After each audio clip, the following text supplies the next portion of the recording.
Fox Sports. We are Fox Sports. We are Pregame.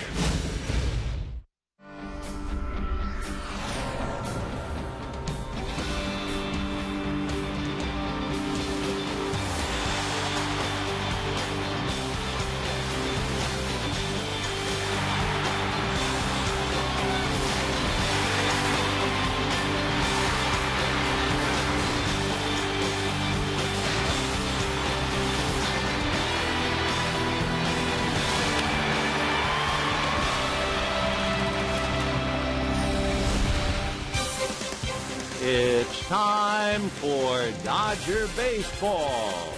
Live from Dodger Stadium, Prime Ticket presents the Dodgers as they take on the Houston Astros. Hi, everybody, and a very pleasant Sunday to you, wherever you may be. Dodgers home, wrapping up their series and the year's work against the Houston Astros. Last year, the Dodgers beat Houston 5 out of 9. This year, they're only playing 6 games, and they've beaten the Astros 3 of 5, with a chance to make it 4-2 before the afternoon is over. For the Dodgers, things continue to go swimmingly, pulling another game out last night on that 3-run home run by A.J. Ellis. They find themselves 7.5 games ahead of the San Francisco Giants, and they have won 20 at home. J.A. Happ on the mound for the Astros, Chris Capuano for the Dodgers. We'll get to the game and a whole lot more right after this.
Dodger Baseball is brought to you by Jack in the Box. Try the new Chipotle Chicken Club Combo for just $4.99 plus tax. By 76 Gas, we're on the driver's side. By San Manuel Indian Bingo and Casino. Play Lucky 7 Bingo, you could win $100,000. And by the full line of fuel-efficient vehicles at your Southern California Toyota dealer.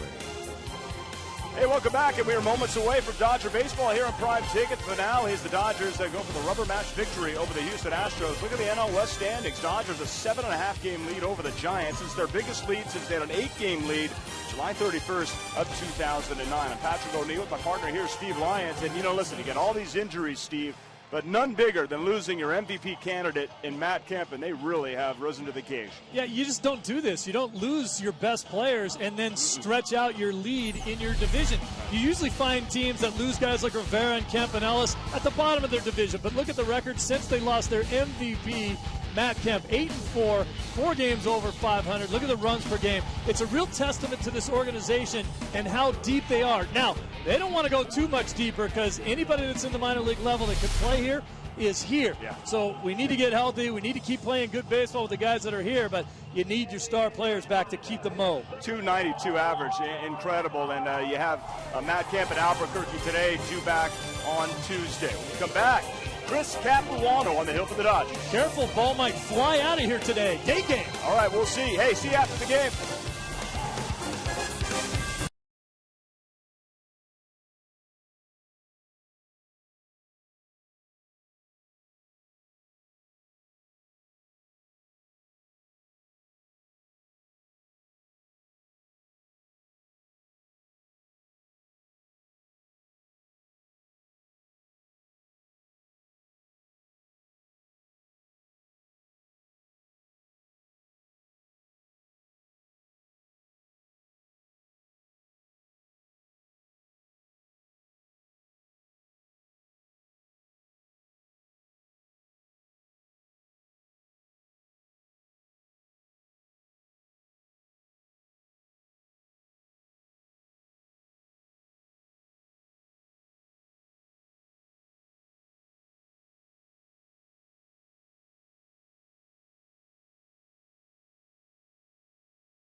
By Hyundai. This Memorial Day, start summer off right with blazing savings at your Southern California Hyundai dealer. By AT&T, the nation's largest 4G network. AT&T, rethink possible. By CarMax, start the search for your next car at CarMax. Start here. And by Dodge. Hi, everybody, and a very pleasant Sunday to you, wherever you may be. It is a gorgeous day here in Los Angeles, and particularly here at Dodger Stadium, the final game of the 3-game series between the Dodgers and the Astros, but underline the word final. Remember, the Astros are leaving the National League. They'll be going to the American League next year, so when we say final, unless they wind up in interleague play, this is certainly the last game the Dodgers will see against the National League representative from the city of Houston. Here's the lineup. Jose Altuve at second base, followed by Jed Lowry at short, J.D. Martinez in left, and Carlos Lee at first base. Matt Downs in right field, Justin Maxwell in center, Chris Johnson at third, Chris Snyder behind the plate, and J.A. Happ on the mound. And on the mound for the Dodgers, Chris Capuano with a record of 6-1. No record against the Astros. He is 3-2 lifetime against them. The 33-year-old who has had Tommy John surgery twice with the educational background, a valedictorian in high school and a graduate Phi Beta Kappa from Duke University, he brings an awful lot to the dance. He's made 7 consecutive quality starts, picked up his 6th win, pitching 1-run ball for 6 innings against Arizona. He had a string of 24 2/3 scoreless innings, but that's gone down the drain. And he's won 3 of his last 4 starts against the Astros. And you notice the Astros stacking up a right-hand hitting lineup because left-handers are hitting .229 against Capuano. A tough little customer coming up, Jose Altuve. And we were talking about size of infielders with Phil Rizzuto, a lot of them. And we brought up the name Freddie Patek, who was 5'4" and spent time with the Angels. And in looking at Altuve with his 3 home runs and 15 runs batted in, we went back to Freddie Patek and what he did at Fenway Park in Boston. And remember, Fenway opened up 100 years ago in 1912. Little Freddie hit 3 home runs in 1 game. That was 1980. And here, Jose has 3 home runs for the year and promptly drives one on a line to right center by the diving Gwynn. It goes to the wall. Jose is around second, hot-footing his way to third. He will make it without a play.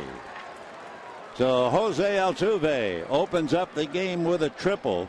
And, of course, that's right on the heels of talking about Patek and his 3 home runs in 1 game. Gwynn giving it a diving try, which is okay, especially this early in the game, but he really didn't come that close. So Altuve is now at third, a very good hitter. Came into the game batting .309. He has 12 doubles, 4 triples, and 3 home runs. So trying to pick him up, Jed Lowry, the switch hitter, batting right-handed, hitting .272. Lowry with 7 home runs, 18 runs batted in.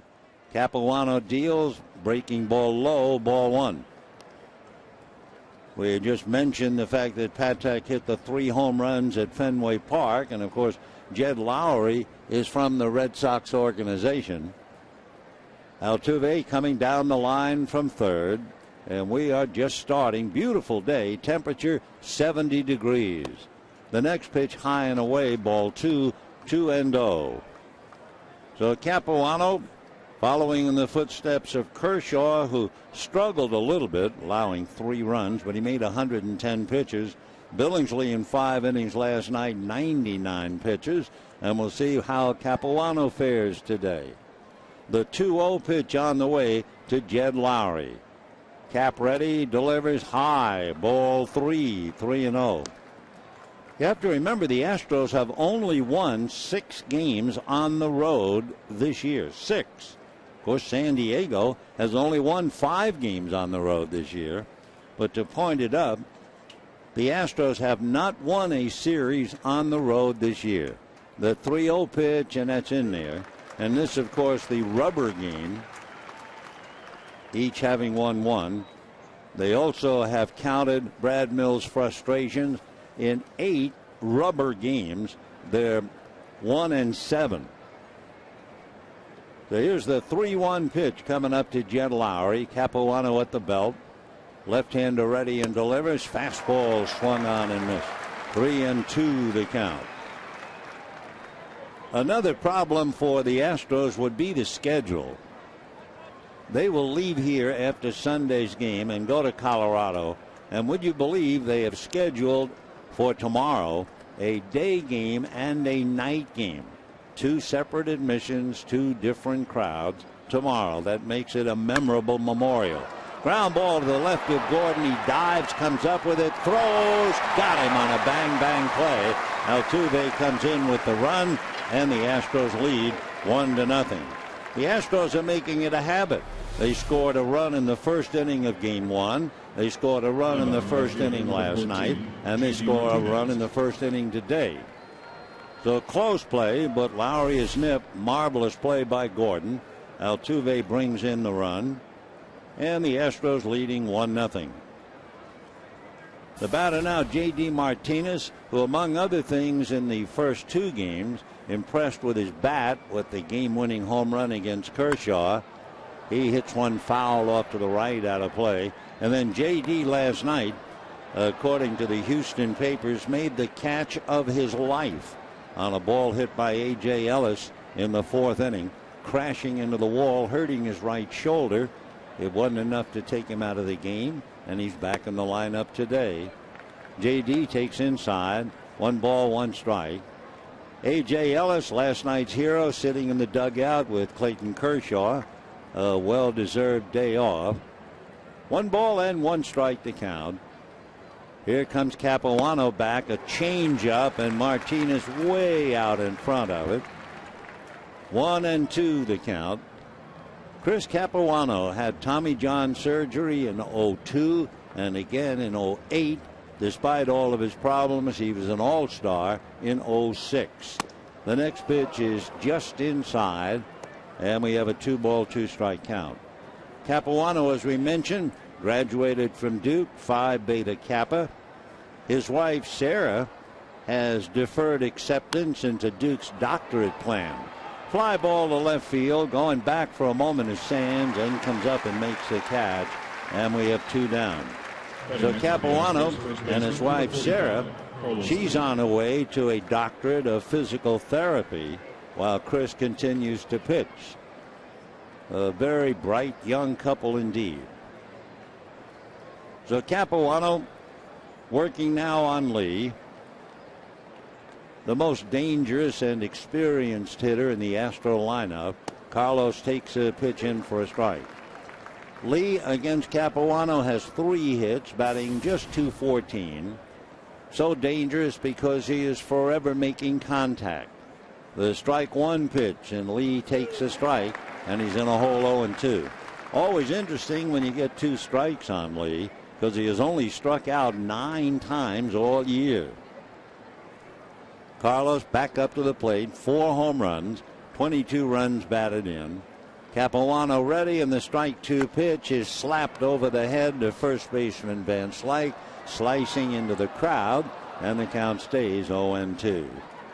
Carlos Lee, the big rancher out of Panama, and he really specializes in Brahma bulls. 0-2 to count. Capuano looks down the barrel to get a sign. Now the strike 2 pitch on the way, and Lee takes inside. Carlos is one of those fortunate fellows to hit a home run in his first major league at bat. That was back in 1999 when he was playing for the White Sox against Oakland. He fouls another pitch away. He has never, ever struck out 100 times, and yet he has muscled so many home runs. There are just a handful of players who have gone through a decade of hitting 20 home runs in each year, and he's one of them. 1-2 the count. Capuano ready. Chris delivers, and it is swung on and fouled at the plate again. As far as Lee and strikeouts are concerned, despite all of his home runs, he strikeouts about 5% of the time. So it's still 1-2. Capuano trying to put him away one way or the other, and the left-hander delivers. Fastball popped up in front of the plate. It will be Matt Trainer making a very difficult catch, fighting the glare overhead. So Lee pops it up, but Altuve triple scored, and at the end of half an inning, Astros 1, Dodgers 0.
inning, and we'll take a look at Don Mattingly's lineup to see if he has a pocket full of miracles. And the lineup goes this way. Tony Gwynn leading off in center, Elian Herrera at second, Jerry Hairston batting third at third base. Andre Ethier hits cleanup, Scott Van Slyke at first, Jerry Sands in left field, Matt Trainer behind the plate, D. Gordon the shortstop, Chris Capuano the pitcher. On the mound for the Astros, James Anthony Happ, better known as J.A. or J. He's a tall left-hander, 6'6", 205 pounds, out of Spring Valley, Illinois. Among other things, he's gotten some runs. They've gotten him the average of 5 runs a start. So J.A. ready to go to work, and Tony Gwynn checks in at the plate. Happ over the top, fastball in for a strike, and the count 0-1. Tony doing a great job, especially in that leadoff role. He's hitting .286. He had a key base hit in the 4th inning last night. He also tried to bunt his way aboard, but they nailed him. The strike one pitch is swung on and fouled away, and the count 0-2. We can also tell you when the Dodgers started the game, they were leading the Giants by 7.5, and the Giants have just beaten Miami 3-2. Matt Cain picks up his 5th win of the year. For the Giants, they're going to be getting some good news mixed with bad news. Here's the strike 2 pitch on the way, and Happ works it in the dirt, ball 1. The good news for the Giants, Pablo Sandoval, the Panda, is just about ready to come back. The bad news, Freddie Sanchez, who has been rehabbing a bad right shoulder, hurt his back in the rehab process. 1-2 the count to Tony Gwynn. Happ delivers and it's fouled away. Of course, talking about the rehab process reminds us the fact that Matt Kemp and Juan Rivera are over in Albuquerque. Kemp should be ready to come back and play perhaps on Tuesday. Rivera might take a few days longer. 1-2 to Tony Gwynn.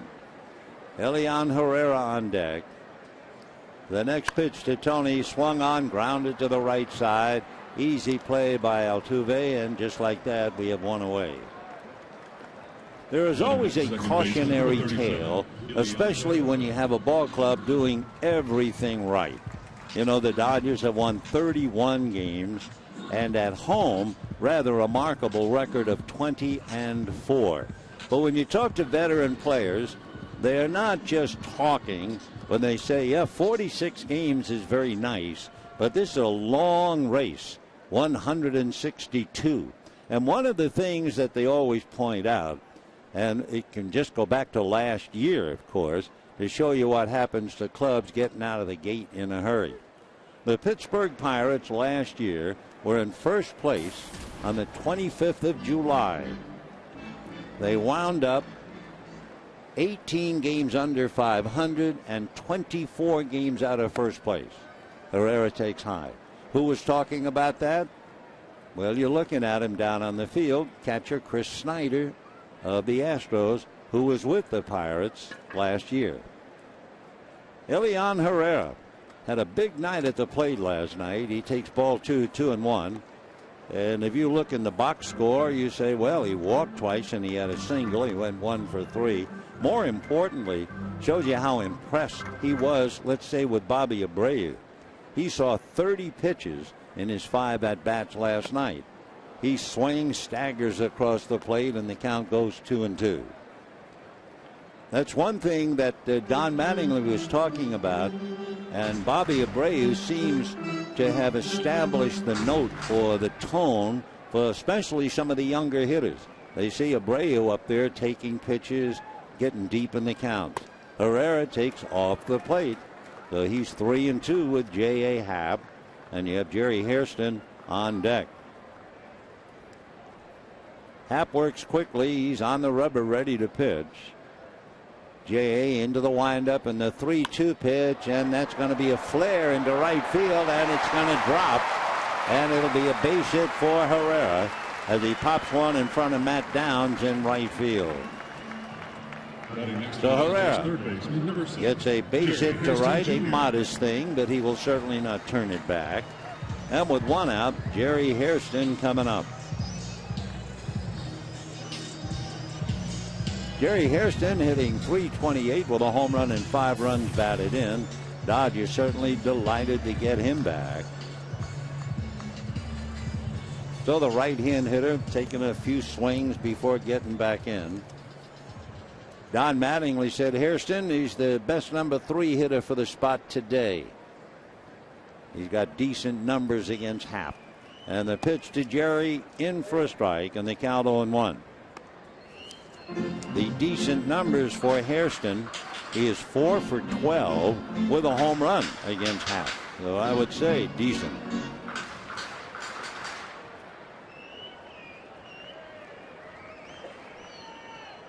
Happ out of a stretch, looks over at first, comes back to his hitter and works it low. 1 ball and 1 strike. J.A. Happ. James Anthony. Left-hander at 6'6".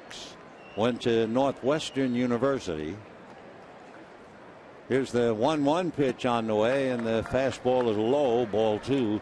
2-1 the count.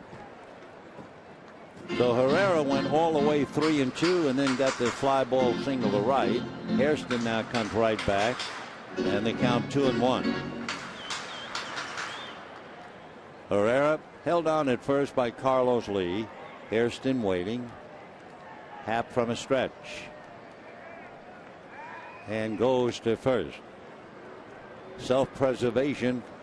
Herrera going back to the bag, holding his head. Even though he's wearing a helmet and an ear flap, he still didn't want to get nailed by that high pickoff throw. Jay Happ is 6'6". He's 205 pounds, but at 6'6", he just looks flat out skinny. He comes to the plate, and there's a one-hopper knocked down at short by Lowry, and his throw to first pulls the first baseman Lee off the bag. Hairston, however, goes down sprawling in the dirt, and let's see if he's all right. Remember, Jerry is just coming back from a hamstring pull. He is rubbing the side of his face. It's going to be a base hit. Carlos Lee, unintentionally, of course, trying to grab that high throw, and I think his elbow of his right arm, the right elbow got Hairston on the side of the face. Jerry staggered, went down, didn't even take the mandatory 8 count, and he's back up and he's okay. So Hairston gets a base hit. Lowry unable to handle that one hopper. It was hit hard. And just like that, the Dodgers have runners at first and second, 1 out, and Andre Ethier coming up. Well, I think the world knows by now that Andre Ethier is doing much better as a hitter against left-handers. Hairston's okay. No problem there, except a poke on the side of the face. Carlos Lee reaching for that throw, unintentionally got him. So now here's Andre Ethier hitting .323. Ethier is 2 for 8, hitting .250 against Happ. Andre waiting, the left-hander ready and delivers. Fastball fouled away, and the count 0-1. Last night, Andre singled off Altuve's glove. Then he doubled on a 7-pitch at bat. He lined out to center, hit back to the box, and then with a no-ball 2-strike count, and Wright, the pitcher, Wright hit him, and he eventually scored on Ellis's home run, and that was that. Andre swings, doesn't get it, and the count 0-2. 1-0 Astros first inning. J.A. Happ, originally signed by the Phillies. The Astros sent Roy Oswalt to the Phillies, getting Happ. Now the strike 2 pitch, breaking ball off the plate, 1-2. With Happ, you'll get a fastball clocked as high as 93. He has a 2-seam sinker that can get about 90. He has an occasional curveball and a changeup, and they tell me his slider is improving each time out. Here's the 1-2 pitch to Andre Ethier, and it is swung on and missed, and down he goes. And it was down and dirty with the slider. So 2 out, and Scott Van Slyke coming up. So Scott Van Slyke gets a start. James Loney sits down.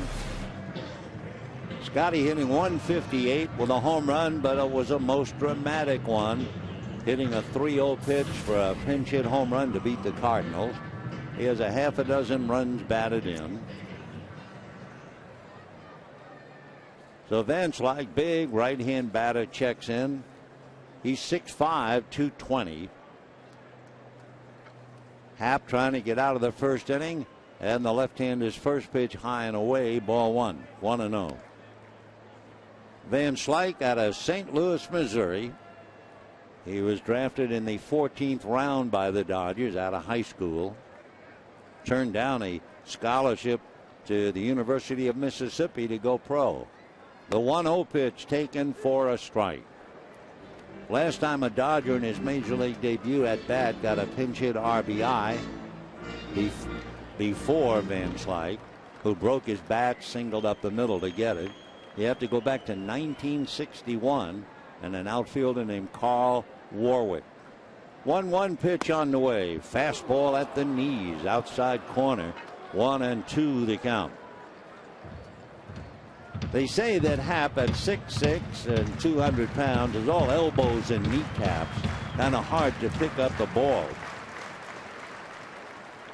And of course, for Van Slyke not playing every day, it's even tougher. The 1-2 pitch is line foul outside of third and down the line. Though Van Slyke is still there. 1-2. Nice story in the Times this morning about Scott Van Slyke, with Herrera at second, Hairston at first. Van Slyke and his bride waiting for the arrival of their first child, a boy. The 1-2 pitch is very high. 2-2 the count.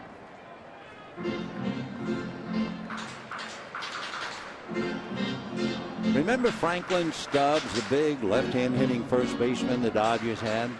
Well, when you talk to Van Slyke about improving his approach, he says that Inland Empire hitting coach Franklin Stubbs really helped him. Next pitch is slapped foul off the facade, off to the right. Still 2-2.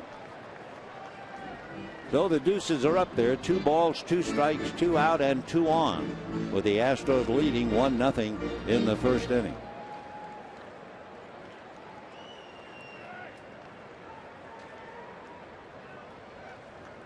Happ out of a stretch. Dodgers take their leads in the 2-2 pitch, high and away. So Happ is following the starting pitchers last night. Billingsley made 99 pitches and 73 in the first 3 innings. And of course, Bud Norris, he had a horrible night. He walked and made 116 pitches. And here is Happ now laboring out of his stretch, and the 3-2 pitch with 2 outs. So the runners go, and it is swung on and foul back. So J.A. Happ has made 27 pitches. Astros lead 1-0 in the first inning. Capuano and Happ.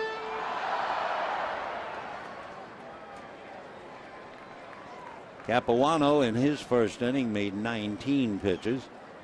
Here's the 3-2 pitch again. Runners ready. There they go. And as a pop foul off first, Carlos Lee will one-handed right at the railing, and that's the inning. No runs, 2 hits and 2 left. And at the end of an inning, the Astros won and the Dodgers nothing.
Nothing, second inning. They also serve who only sit and wait. They also serve who not only sit and wait, but who inspire. And sitting in the Dodger dugout today, we're delighted to say, is Mark Ellis. Ellis upended, had the serious leg injury, in the hospital, surgery, went home, and he's in Dodger uniform sitting in the dugout. A great sight indeed to see. Bless him and welcome back. Matt Downs will lead off in the second inning. The Astros lead 1-0. Matt struggling, hitting just 158. Takes a strike, and he's in a hole 0-2. Downs' specialty, it would appear, coming off the bench, he has 8 pinch hits and 6 pinch RBIs. The strike 2 pitch, he is way out in front of it, and down he goes. Right field for the Astros.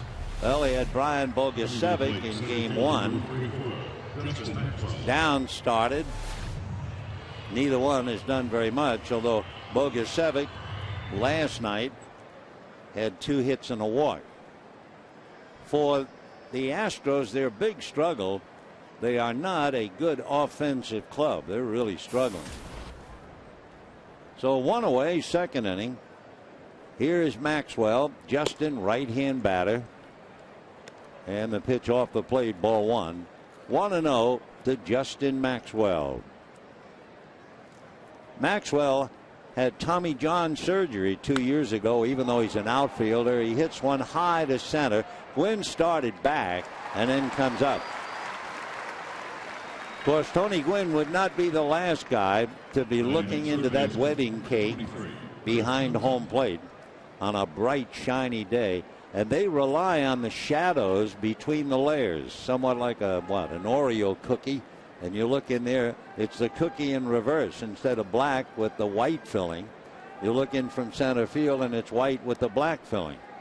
So Tony instinctively going back, as most outfielders do. 2 down, here's Chris Johnson. Third baseman takes a strike. Although Johnson has not caught any headlines in the series, he's an impressive looking player. Chris is hitting .289, 5 home runs, 23 runs batted in, way out in front of a changeup, and the count 0-2.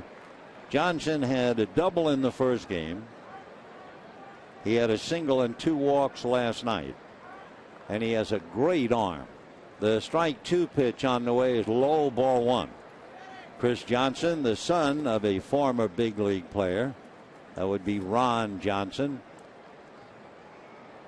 Chris at 6'3", 220. He'll be 28 in October, from Naples, Florida. Now the 1-2 pitch coming up. Capuano deals, change, got him swinging. So he's just off speeding the Astro hitters.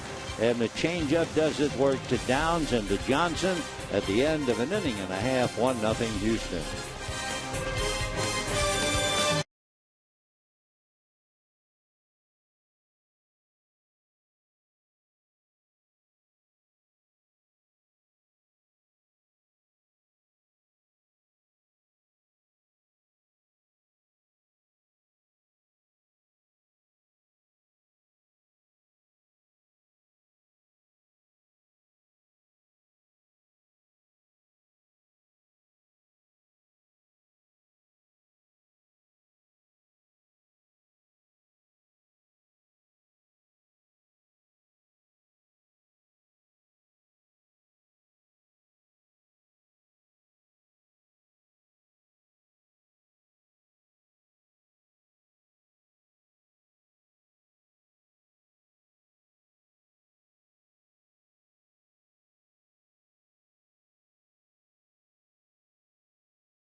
Miller time later in tonight's game. Brought to you by Miller Lite.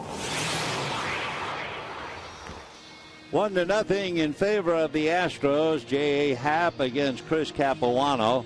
Happ throwing hard. Capuano using a great changeup to strike out 2 in the second inning. Happ will be facing Sands, Trainer, and Gordon in that order. Jerry hitting .235. Right hand hitting left fielder. Swings, fouls it back, and the count 0-1. By the way, the Astros have a left-hand pitcher in the bullpen. Fernando Abad did not appear in the series, and we know why now. He has a right intercostal strain. They put him on the DL, and they have brought up another left-hander, Xavier Cedeno. The strike one pitch outside, 1 ball and 1 strike. The Astros had an exciting center fielder many, many years ago. Cesar Cedeno, boy, could he play. The 1-1 pitch is swung on and missed, 1-2. Of course, for the Astros, this is the time that people are thinking back. Since they're going to be leaving the National League and going to the American, they'll have brand new uniforms next year as well. The 1-2 pitch swung on and missed, and down goes Sands. So that's 2 strikeouts for J.A. Happ. A reminder, enjoy the long-standing tradition of hot dogs at Dodger Stadium tomorrow at 5:10. All Dodger dogs just $1. Compliments of Farmer John. For tickets, visit Dodgers.com/promotions. Yeah, so Xavier Cedeno will be joining the ball club. And when you look in the Astro history books, you'll see Cesar Cedeno prominently displayed. The Astros, while they've been in the National League, have never won a pennant. I mean, they've come close, but they've never won it. And one reason, their young, promising pitchers never quite developed. The pitch now to Matt Trainer evens it up, 1 ball and 1 strike. They had Larry Durker, who was 18 when he first won his first big league game. He won 20 by the time he was 23, but he was finished before he was 30. Trainer takes a strike. By the way, just to set the record straight on Cesar Cedeno, the exciting outfielder, he played with the Astros from 1970 through 1981. 1-2 pitch is at Matt's feet, and a 2-ball, 2-strike count. So Durker didn't quite do what they thought. They had Tom Griffin. He struck out 200 batters in 188 innings, but never did anything like that again. And then, of course, a tortured soul, Don Wilson. Trainer, meanwhile, a line drive base hit to right field. So a 1-out single by Matt, and that'll bring up D. Gordon. We refer to Don Wilson as a tortured soul because he eventually took his own life. So the Astros have had a lot of pain in the pitching staff. They played one of the greatest pressure games, I think, in the history of divisional play. In 1986, they were fighting the New York Mets to go to the World Series. The game went 16 innings, and the pressure was unbelievable, and the Mets finally won the game. The pitch at the plate swung on and missed by Gordon. 0-1 the count. But since this is the last Astro game against the Dodgers, unless they wind up playing interleague play, it was a very interesting association with the Astros. Interesting to go back to 1969, for instance, when these players were not born. Gordon hitting .217. Jim Maloney, who threw as hard as anybody in this game, pitched for the Reds, and he no-hit the Astros. And the next day, Don Wilson no-hit the Reds. Here's the strike one pitch, and that's in there. That was way back April the 30th, 1969. That was the year that Astro pitchers established a major league record. They struck out 1,221 hitters. Gordon, it's a shot up the middle for a base hit. Trainer to second and will hold. So D. Gordon, as he said, has learned to slow down the game. Well, last night he had a double and a single, and he had a base hit in his first at-bat in Game 1 of the series. So Happ is not exactly fooling people. He gave up 2 base hits in the first inning. He's given up 2 base hits now in the second inning, because he's still leading. And the batter is Chris Capuano, who is without a doubt the best bunter on the Dodgers staff. Capuano has 8. The only problem is at 1 out. So let's see if they want him to bunt anyway. Astros look bunt. Chris pops it in the air, and going back to catch it is Chris Snyder.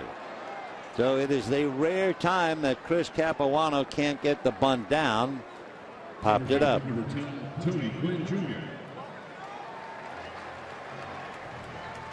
We have mentioned several times, and it happened so fast, we didn't mention it now. It seems like we've seen more no-ball 2-strike hits this year than years gone by. And here in the second inning, Gordon hit a shot up the middle, and the count, no balls and 2 strikes. There's Tony Gwynn, who has done pretty well with that count. 2 on, 2 out. 1-0 Astros, bottom of the second. Gwynn grounded out to Altuve. The second baseman is playing on the rim, and he takes a strike, 0-1.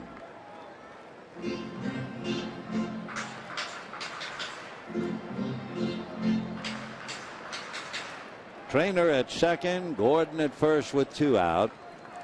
Happ hands it aside. Tall left-hander looks in. Now out of his stretch. And the strike 1 pitch coming up, and Gwynn swings, fouls it away off to the left out of play. So he's in a hole. That familiar no ball 2-strike count. And of course he's had a couple of those. And with a runner at second base, Trainer, we should point out that Tony Gwynn, with runners in scoring position this year, is hitting .476. And we've seen him come up with 0-2 base hits several times. Happ out of a stretch, looks at Trainer, comes to the plate, has a ground ball base hit into left field, and they're going to run on the left fielder Martinez, who can't make off any kind of a throw. Trainer scores. They throw down to second to hold Gordon. I'll be darned, another 0-2 base hit. I just wonder what in the world is going on with National League pitchers.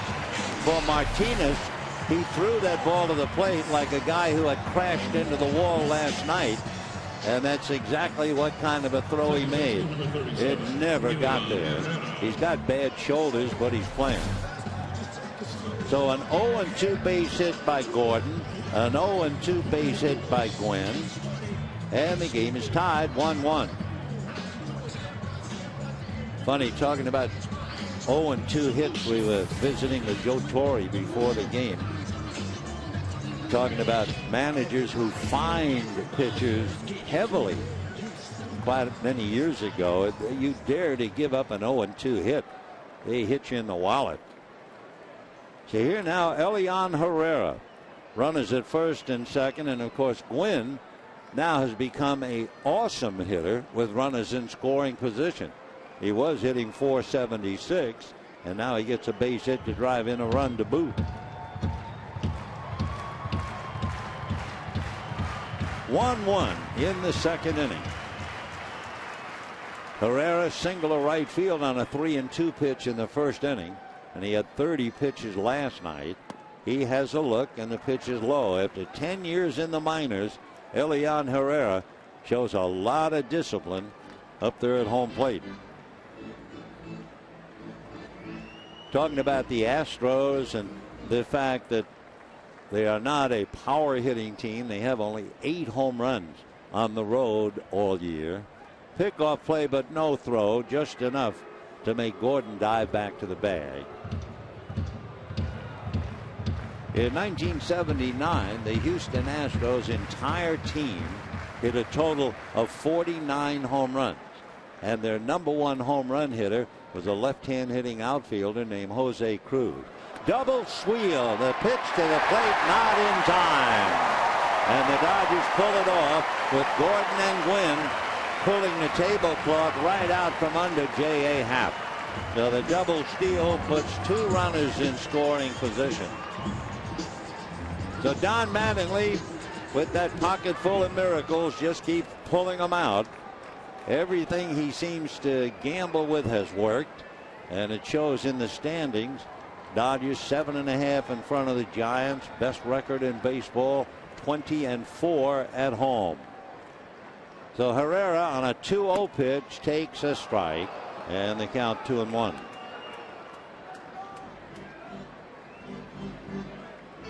The Dodgers, with everything else that they're doing right, with the double steal, they've now stolen 23. Here's the 2-1 pitch coming up to Herrera, and that's taken low. Ball 3. Nice block by Chris Snyder. So again, Elian Herrera getting deep in the count. 3-2 in his first at bat, 3-1 in his second at bat. Dodgers with 3 hits for a run have just pulled off the double steal. Light breeze blowing out to right field. Happ from a stretch. The 3-1 pitch is taken for a strike. 3-2. Herrera making it a little tough for the crowd. On a check swing, he just walked across home plate. Crowd thinking it might have been ball 4. But he backed up there, and for the second at bat goes 3-2. Happ from a stretch in this 1-1 tie. Left-hander delivers, and it is swung on and missed. So Herrera strikes out, leaving runners at second and third, but not before Gwynn singles on an 0-2 pitch, and we have a 1-1 tie.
Dodgers catch the Astros, and we go to the third inning in a 1-1 tie, and Matt Trainer now ready to settle low behind the plate.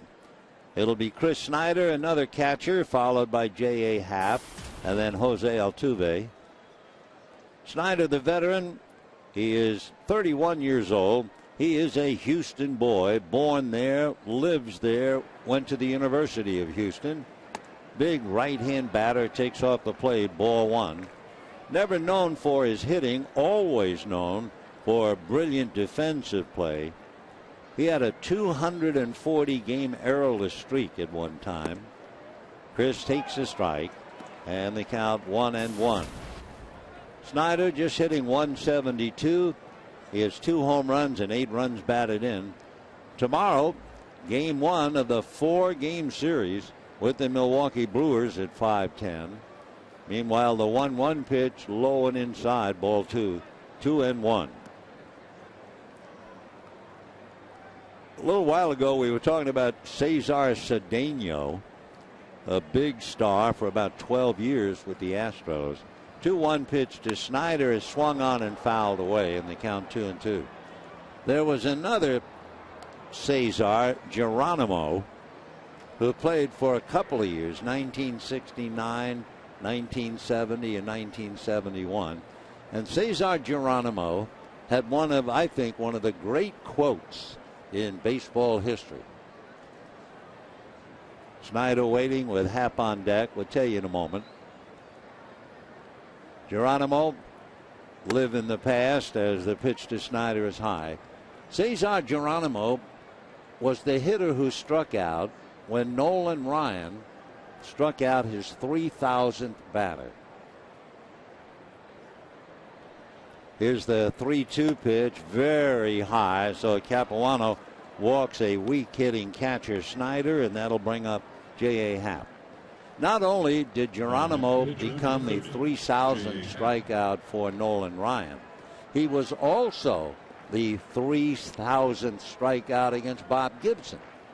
So somebody said to him, Cesar, how does it feel? You were number 3,000 for Ryan and number 3,000 for Gibson. And Geronimo said, I was just lucky. He said, I was in the right place at the right time, which is a different way to look at things. And here's Happ, left-hand batter, shows bunt, gets it down. Capuano looks at second briefly and then goes to first.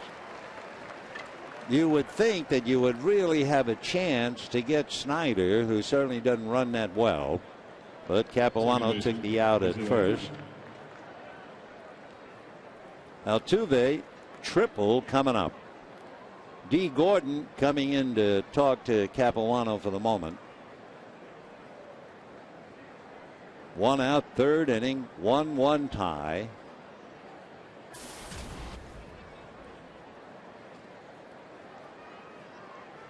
At 5'4", look at there, 380 average against left-handers, and the 5'4" is debatable.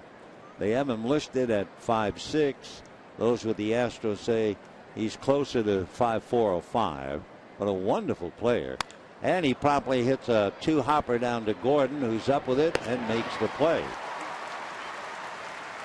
So with the ball hit ahead of him, Snyder had nowhere to go. Altuve impatient, couldn't wait to have a lick. 2 out, and Jed Lowry coming up. It sure makes it difficult, of course, when you're not scoring runs, and that's been the big problem for the Astros. The Astros did win a series from the Dodgers here in June of last year, although the Dodgers wound up winning 5 of 9. Lowry was robbed of a hit on a great diving stop by D. Gordon in the first inning. Capuano delivers. Lowry chasing in the dirt. 0-1 the count to Jed. Last night, Lowry started. In game 1, he had a double and a walk. Drew blanks last evening. We have a 1-1 tie. We're in the third inning. The Dodgers and the Astros in their final meeting, well, till who knows when.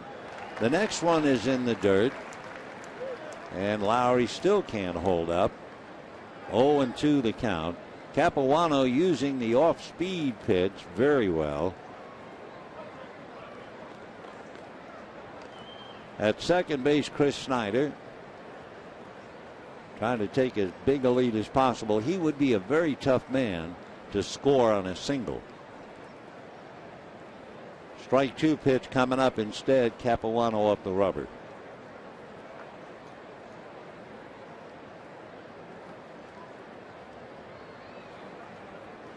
One run, 5 hits for the Dodgers. 1 run, 1 hit for the Astros. That was the leadoff triple by Altuve. Here's the strike 2 pitch coming up. Capuano ready and delivers, and it is on the outside corner. Strike 3 call, and Lowry can't believe it, drops the bat in disgust, arguing with the plate umpire Mike Everett, but the play is history, and at the end of 2.5 innings, we have a 1-1 tie.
Run, 5 hits for the Dodgers, 1 run, 1 hit for the Astros.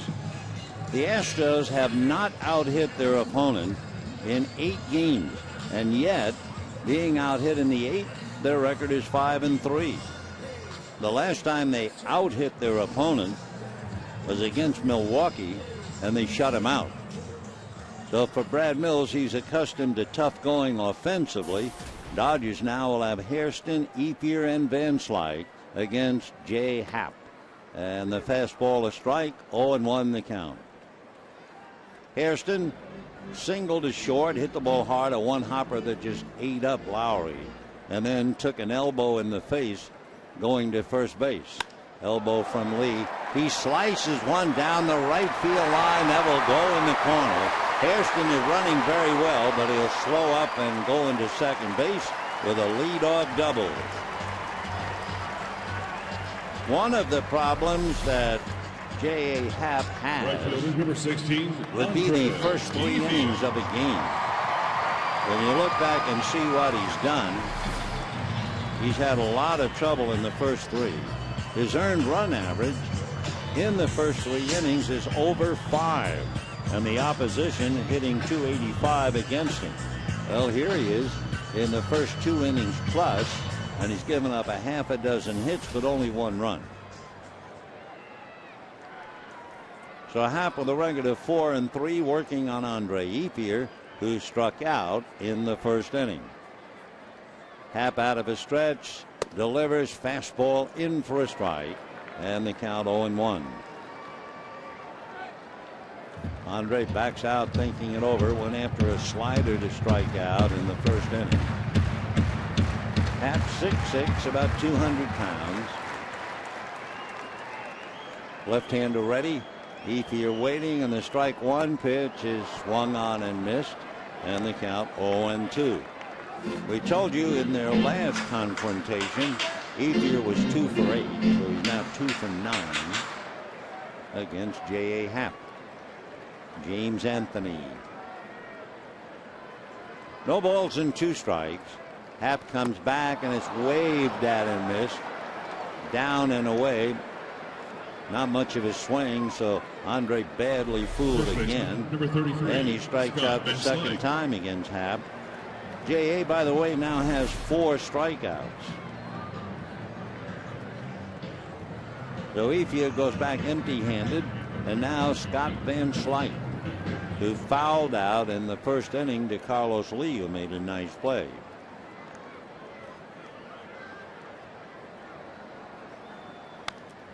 Scott fouls the first pitch away. No balls and 1 strike. Talking about the history book and the Houston Astros, if you go back to 1964, they had a veteran right-hander named Ken Johnson. He pitched a no-hitter in 9 innings and lost. He was the first one to ever have that happen. I mean, Harvey Haddix had an extra inning no-hitter, but Ken Johnson was the first to lose a no-hitter complete game in 9 innings. So the more I think about the Astros, the more I think about how near and yet so far they always were since 1962. 1-1 pitch, and Van Slyke takes another strike.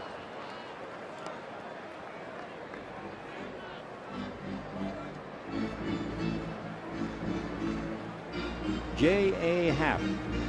He said, I don't mind you calling me Jay. I don't like me calling you AJ. We won't do it. The 1-2 pitch on the way, and Van Slyke sprays it foul upstairs to the right. And it's still 1-2 to Big Scott.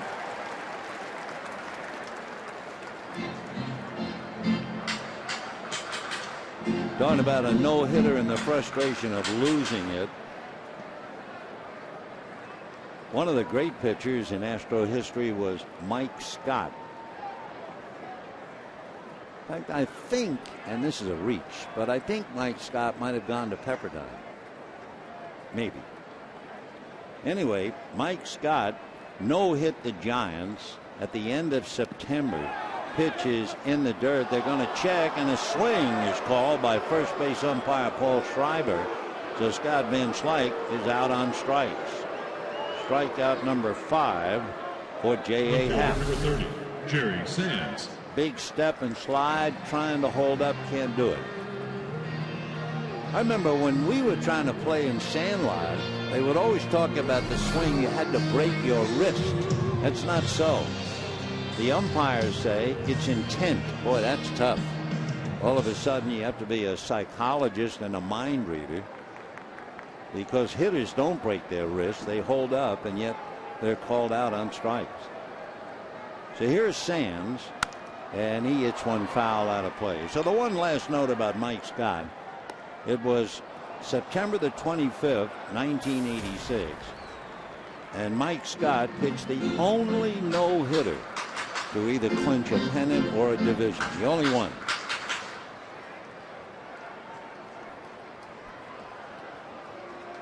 We get a report, and that really was a luck, that Mike Scott did go to Pepperdine. The pitch low and inside. I mean, we're talking about somebody in 1969. The old story, the only thing I can keep in my head for over an hour is a cold. But somehow I remember Mike.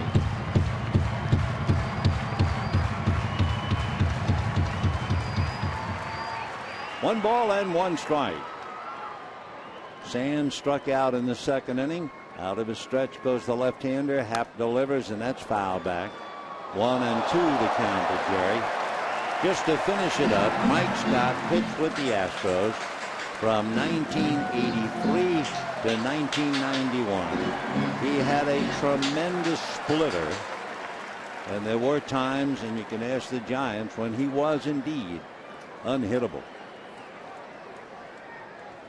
So Hairston at second, and 2 outs later he's still at second, and the 1-2 pitch swung on and missed. So Happ gives up a leadoff double and then strikes out Ethier, Van Slyke, and Sands to give him a half a dozen.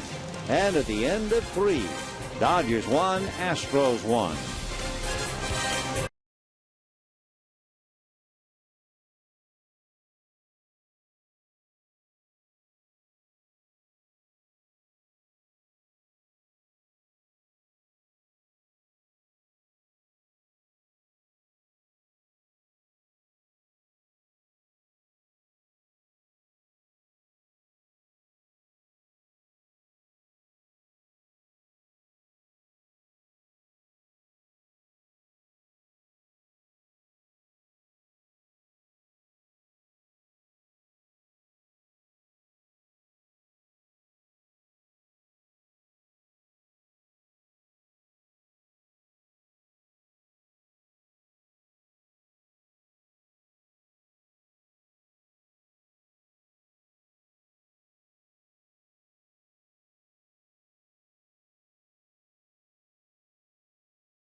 The Astros with one hit. It was a leadoff triple by Jose Altuve, and he scored on a ground ball. And that's their offense so far against Capuano. Chris will be working to J.D. Martinez, Carlos Lee, and Matt Downs. One thing for sure in watching the first 3 innings of the game about Martinez. Foul ball. The Dodgers will run on him every opportunity.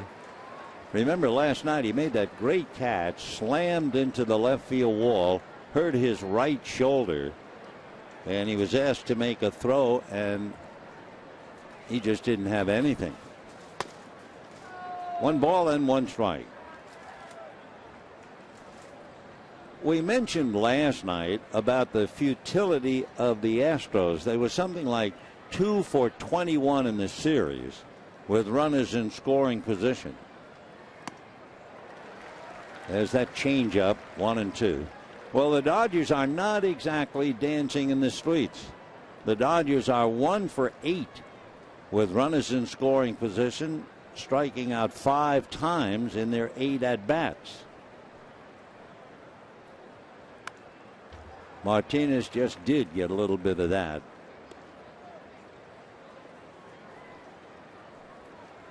One and two. One other note about the White Sox and the Astros. Here's the 1-2 pitch, just inside. The Astros was swept by the Chicago White Sox in the only World Series they were ever in back in 2005. 2-2. But it will be the new look Houston Astros starting next year. The American League team.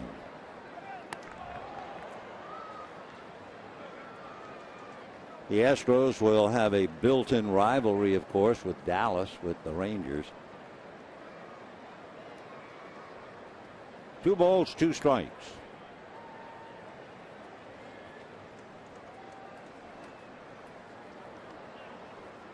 Light breeze, and that's about all it is, blowing from right to left. 70 degrees when the game started. Foul tipped, down he goes. So Martinez becomes the 4th strikeout for Capuano. Carlos Lee coming up. Be sure to join us Tuesday, won't you, at 7:10 for the infield. Steve Garvey, Davey Lopes, Bill Russell, and Ron Say bobblehead night, presented by State Farm. For tickets, visit Dodgers.com/promotions. Big slow rainbow that got up there at 73. 0-1. Lee popped up to Matt Trainer in the first inning in fair ground. And he slaps it on the ground to Herrera. 2 down. When you watch Chris Capuano, you really understand the definition of a pitcher. I mean, he's not going to go out there and throw 95 or anything close to that. But he is truly a pitcher. The way he mixes up fastballs, breaking ball, and the change. Well, he's allowed 1 hit. So here's Matt Downs, who struck out in the second inning.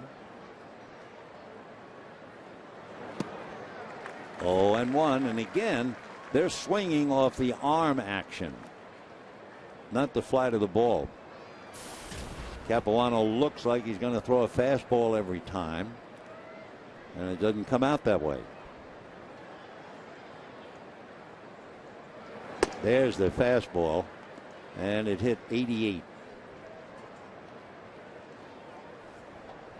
When Capuano was a youngster growing up in Massachusetts, you can understand, being a young, hopeful pitcher. He had a lot of pictures of Roger Clemens in his bedroom. Foul back in the count, 1-2.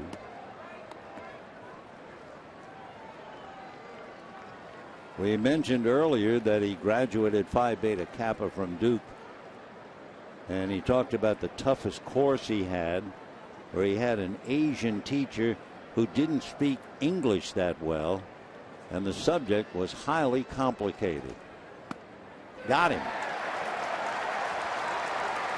So left of the plate is Matt Downs. He strikes out a second time. 5 strikeouts for Capuano, and we have a 1-1 tie.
To you by the new wireless receiver from AT&T Uverse. Visit AT&T.com/free your TV. Rethink possible. By El Pollo Loco, crazy you can taste. And by Mercury Insurance. Buy a policy and get a free Dodger jersey from your local agent. We have a 1-1 tie, bottom of the 4th inning. Quite a differential in the hit column. The Astros have just 1 hit. It'll be Matt Trainer, D. Gordon, and then Chris Capuano. J.A. Happ working a little high, ball 1. Happ has done exceptionally well against the National League East as he works on Trainer. He's 14-4, mostly back in his days with the Phillies. Against everyone else, however, he's 15-23, and Trainer unloads to center, and this ball is going to go over the wall for the home run. Justin Maxwell tried to climb it, but the ball was gone, and for Matt, his second home run. Somebody called Misty May.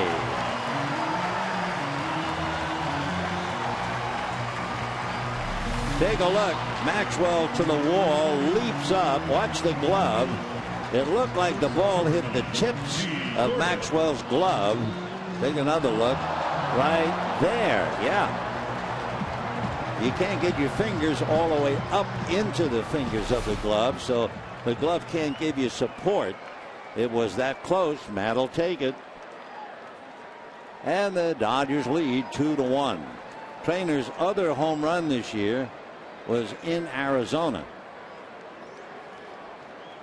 So the Dodgers have turned it around in the 4th inning. D. Gordon, ball 1. By the way, we were talking a little while ago about so many base hits we've seen with the count no balls and 2 strikes, and so many of them driving in runs. And apparently it's a little prevalent. There's a bunt in the air, foul, no chance, back in the stands. Anyway, just to further substantiate what's going on, over in the American League, Detroit at Minnesota. Detroit trailing by a run. They had a runner on and Miguel Cabrera at the plate. And the count on Cabrera, you guessed it, no balls and 2 strikes. And he hit a home run, and the Tigers are out in front.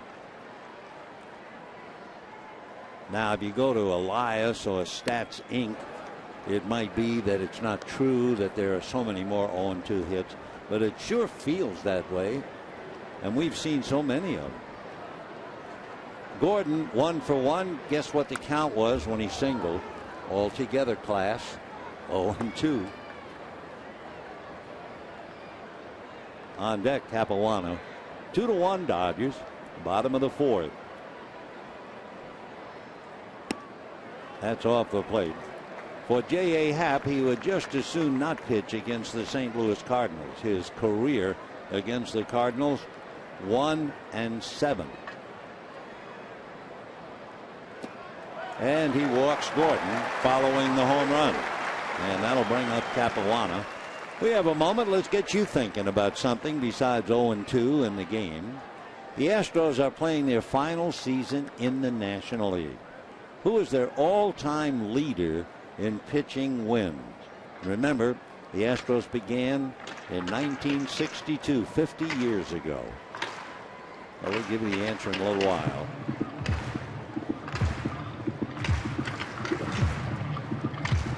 All for the days of the Killer Bees, as they call them in Houston. Craig Biggio, Jeff Bagwell, and Lance Berkman. Dodgers 2 runs, 7 hits. The Astros 1 run, 1 hit. Capuano popped up the bunt in the second inning. See what he does this time. It'll be a throw to first. Strange bit of scheduling, but then again, the dollar is most important in baseball as everywhere else. The Astros will go to Colorado after this game. There goes Gordon. The bunt is foul, so they'll have to try it again. The Astros go to Colorado, and they will celebrate Memorial Day with a day game followed by a night game tomorrow night. But what's ironic, Tuesday is an off day. But they didn't want to spread it Monday and Tuesday. They wanted the maximum out of Monday. So Carlos Lee and company will play day and night tomorrow. Tuesday off. There's the bunt. And Carlos Lee's only play is to tag Capuano. And then for good measure, with Tuesday an off day, they play Wednesday and Thursday night and then go home to play. A pretty tough bump in the road for the Astros. But that's the schedule. And of course, everybody who travels in the game has the same line. The people who make the schedule don't make the trips. Tony Gwynn grounded out, hit an 0-2 pitch for a base hit to drive in a run in the second inning and tie up the game. Look at that, hitting .500 with men in scoring position. Ball one. Boy, his dad must be so proud.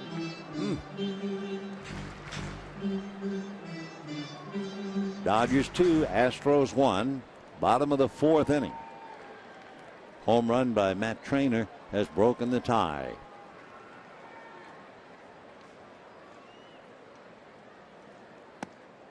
In there.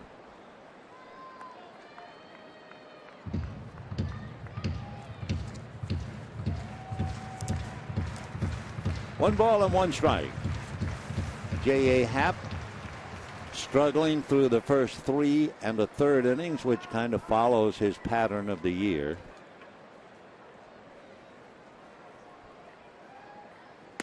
Check swing for a strike. 1-2 the count, but you have to believe Tony's at his most dangerous with 2 strikes.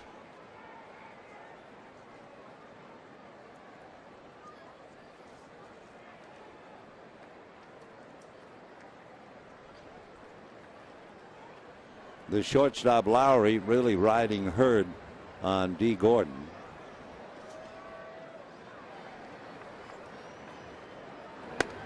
Two and two.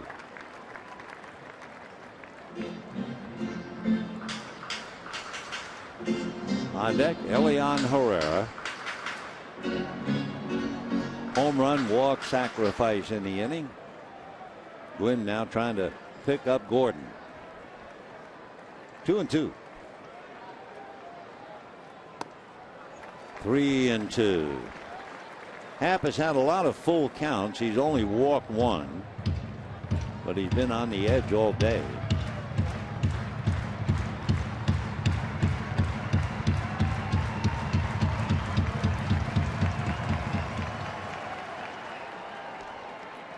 Three and two to Tony Gwynn.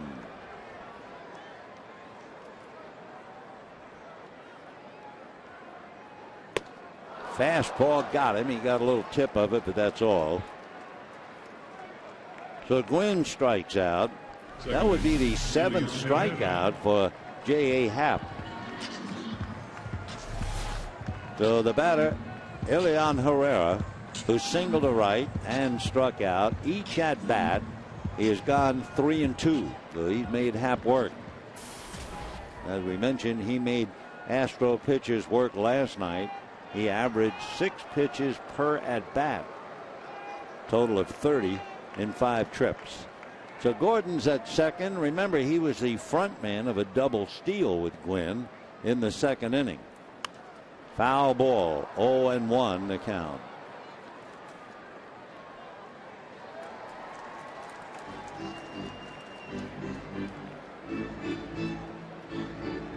Looking at Happ's numbers, that home run by Matt Trainer, the 10th home run that Happ has allowed. All home runs hit by right-hand batters. That's just foul down the line. 0-2.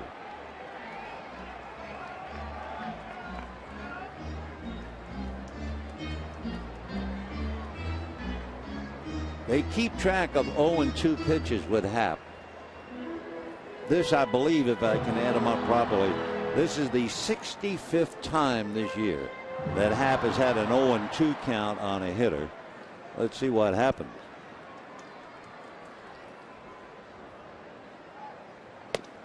He strikes him out.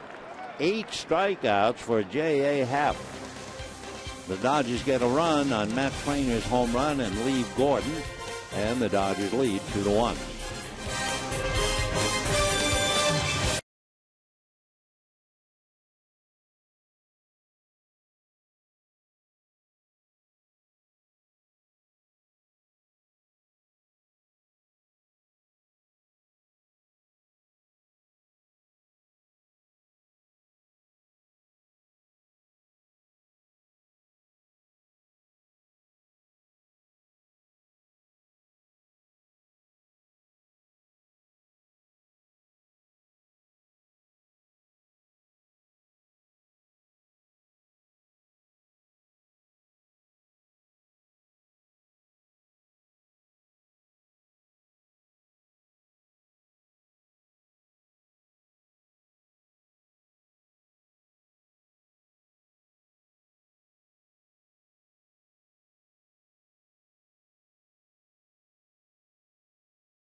A single to lead off the 11th, and 3 batters later, LaDuca scored the winning run on a single off the bat of Sean Green.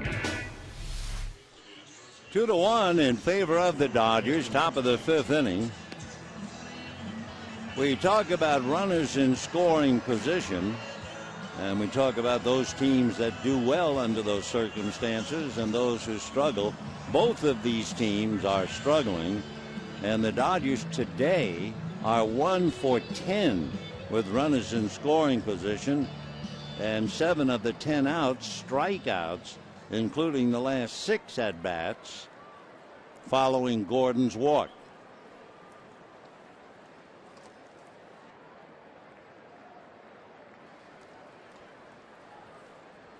So we go to the 5th inning, and here's Justin Maxwell, ball 1.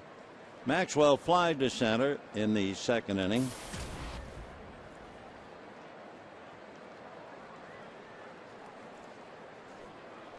Maxwell is 6'5", way out in front.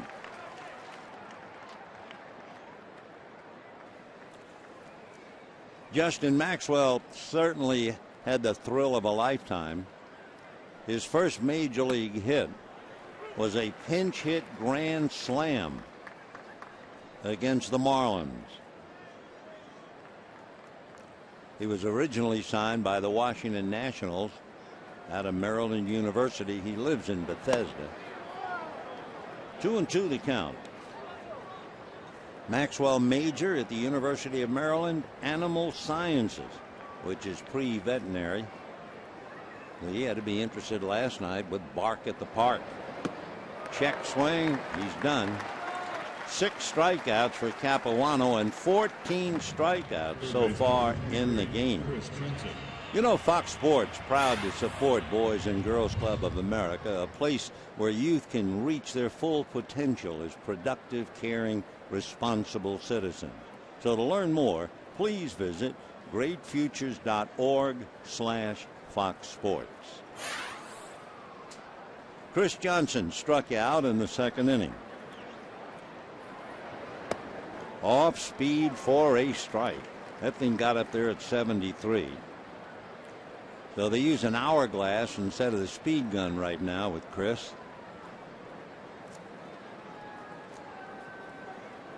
No balls, 1 strike. 0-2. And another pitch, very slow. The gun said 73 on the first pitch and only 77 on the second pitch. So when you look at a Capuano or a Ted Lilly, you're really looking at artists, especially when they're really on their game. Show him the fastball up around the eyes to say hello. Johnson kind of looked out quickly as if say, oh, really?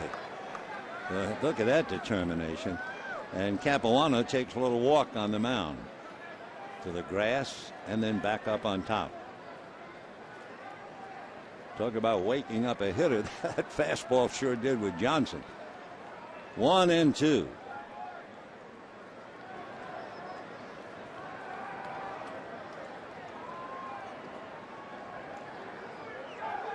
And another fastball at the knees.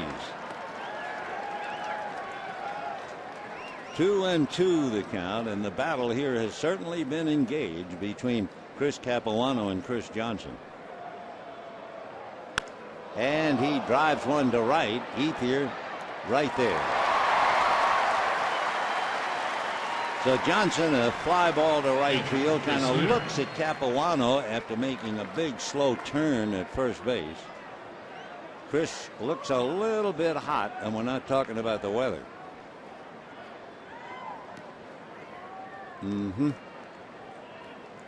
2 down. Chris Snyder will be coming up. Snyder walked in the third inning, not been up officially.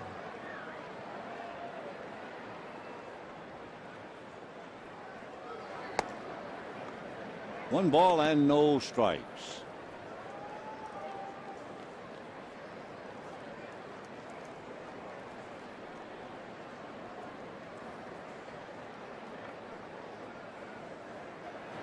Fastball on the corner. 1-1.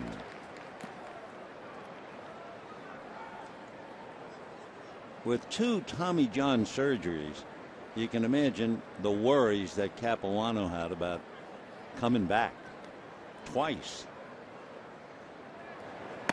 Fastball, 2-1.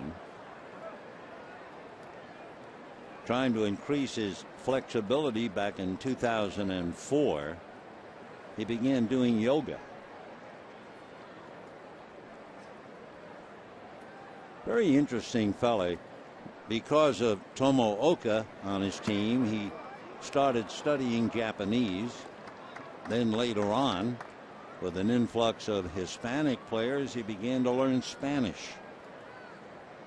We mentioned his wife Sarah deferred her doctorate of physical therapy program until Chris finally hangs it up. Back of first, down the line, a trio of Dodgers. Ethier is the man. So it's a 1-2-3 inning. So since the walk, he's retired 9 in a row, and he walks off leading 2-1.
Sanders, J.A. Happ, and look what's going on. Happ has struck out 8.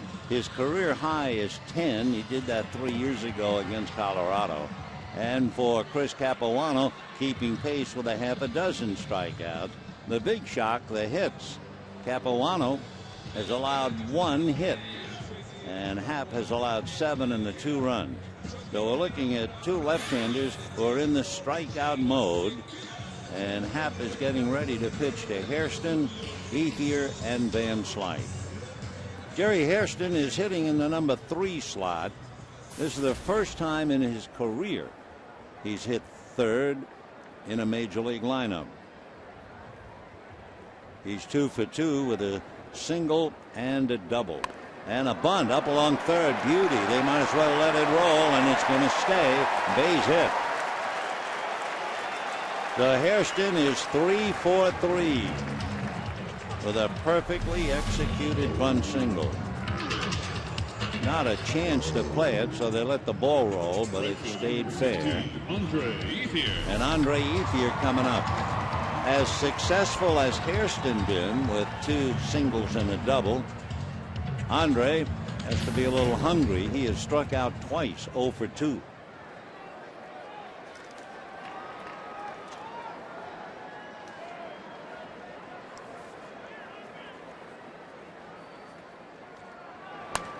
Fouled away. Ethier, with all of his power and all of his ability, is a pretty good contact hitter, even though he has struck out twice today. He has struck out 40 times, but when you realize just how productive he is, 9 home runs, 41 RBIs, throw in 14 doubles and a triple, not that bad. And a foul ball down the line, 0-2. That fastball is as hard as Happ has thrown, 91. Of course, last night, remember, it was a no-ball 2-strike count in the 9th inning, and he was hit by the pitch from Wesley Wright, and he really was the winning run. And ground ball down to Altuve. They get 1, they will get 2, and just like that, it's a quiet 5th inning with 2 out.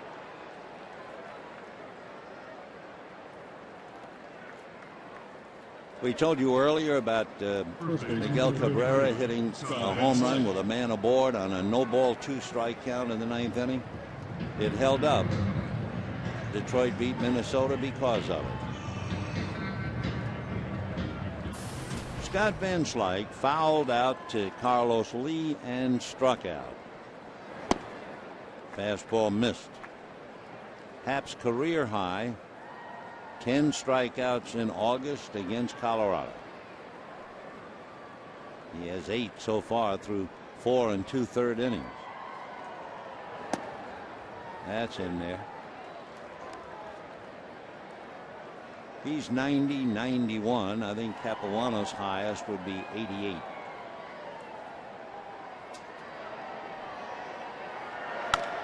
Chopper to third, right under Johnson's glove and on through into left field. Johnson kind of played the ball sideways anyway. Take a look. It's to his gloved side, and see his body is not in front of the ball at all. He turns on the explosive hop, and it goes through, and he's going to be charged with an error.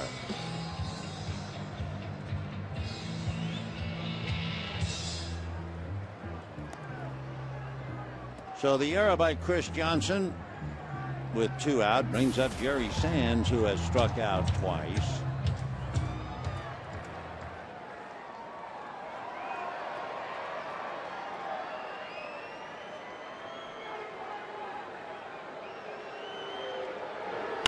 And a roller to short.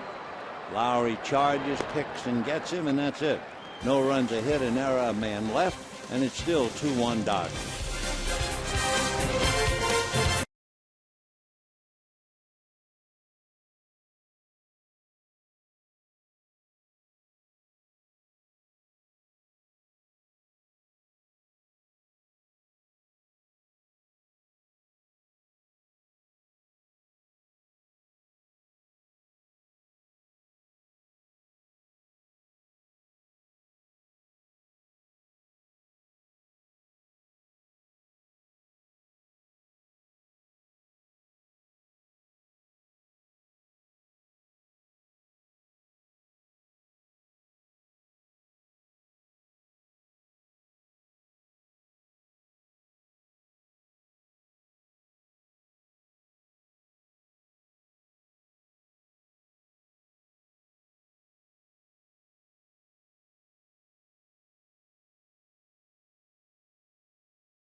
To the world. He played for the Dodgers from 1912 to 1918, but on this day in 1919, Casey Stengel came to Ebbets Field as a member of the Pittsburgh Pirates. During the course of the game, Casey was playing right field. There was a base hit, the ball went through his legs, and 3 runs scored, and the crowd just got all over him.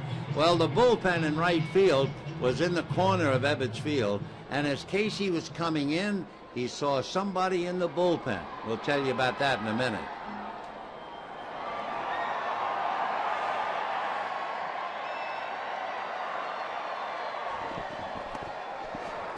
And that's in there for a strike. So Stengel, with the crowd all over him, came jogging in towards the infield. But he saw a Dodger pitcher named Leon Cador in the Dodger bullpen. 0-2. And Cador, don't ask anyone how or why, but Cador had a sparrow, a little bird in his hand, and Casey went over to the bullpen, said, "Can I borrow the bird?" And Cador said, "Yeah, sure, be my guest." Gave him the bird. That's strike 3 to Happ. Anyway, Casey went back into the dugout, and he knew he was going to be the first hitter in the inning. So he put the sparrow on the top of his head and then put his baseball cap on. He knew exactly what he was doing. And Stengel then walked up to home plate, and the crowd was all over him for his error. and he took off his cap, bowed from the waist, and the bird flew away. That was the beginning of the expression, give him the bird, I guess. Anyway, that's the story in Brooklyn with Charles Dillon, Casey Stengel, who was, by the way, a left-handed dentist. Yeah, truly. Meanwhile, Capuano has 7 strikeouts. Altuve tripled and scored the run in the first inning. Ground ball to Gordon. V will get him. Just like that. 2 quick outs. Remember the trivia question? Got you thinking a little earlier. Who's the Astros' all-time leader in pitching wins? Joe Niekro. 144 with the Astros. Finished his career with 221 wins. His brother Phil had 318 wins, giving the brothers tandem 539 wins, more than any other brother tandem. Both threw knuckleballs, Phil especially. Right.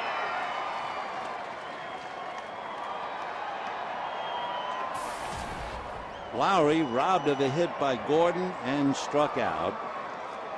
Dodgers lead 2-1. Capuano's allowed just 1 hit off the plate. If you weren't with us, Altuve tripled, opening up the game, scored on Lowry's ground ball, and that's it for the Astros. 75th pitch coming up. Off speed. Good change, 1 and 2.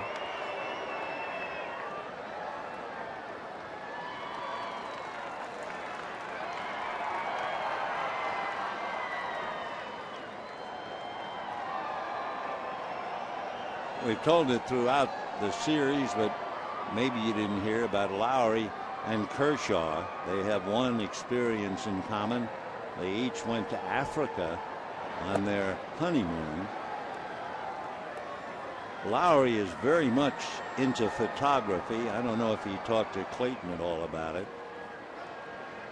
Lowry said he took over 7,000 pictures, but I think when it's all said and done, someday I believe he might want to be a professional photographer. Little ground ball, foul ball. So Jed will come back and try it again. He's from Salem, Oregon. The big stick. Lowry with 7 home runs, 19 RBIs.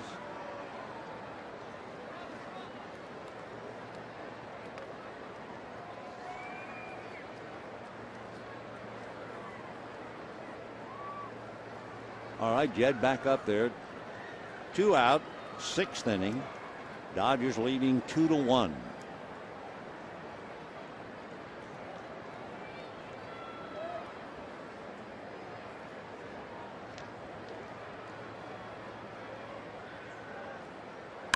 And he waited and then slapped it into right field. That was a nice bit of hitting.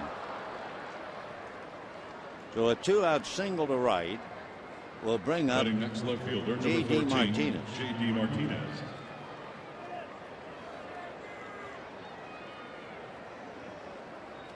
So Lowry a base hit, only the 2nd hit for Houston. Martinez flied to left and struck out, 0 for 2. He's in the lineup, but boy, he had to be hurting from that collision with the wall last night.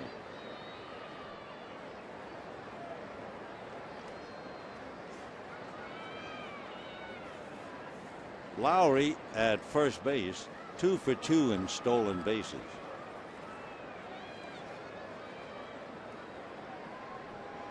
With 2 out, Capuano certainly wants to get Martinez and end the inning. He doesn't want to look at Carlos Lee. Fouled away, 0-1.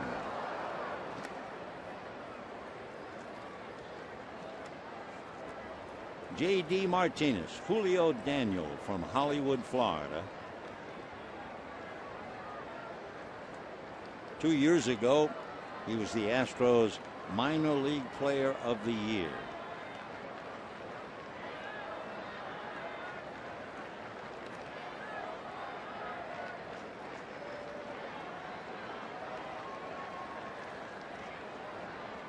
Martinez arrived here with a little bit of a reputation of being a very good curveball hitter.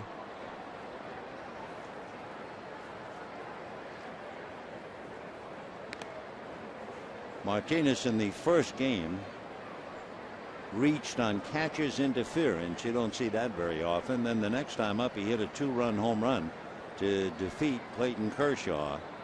He also had an infield single, and then something happened after Lee doubled him to third. That's when Martinez ran the Astros out of the inning. He thought there was a squeeze. Obviously, the hitter didn't think it was a squeeze. The hitter at the time just stood there and watched, and that was Matt Downs.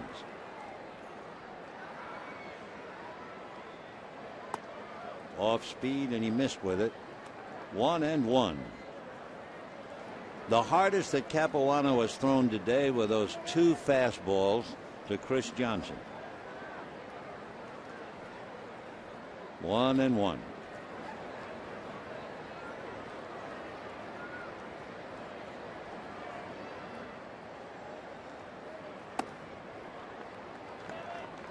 Two and 1 to count.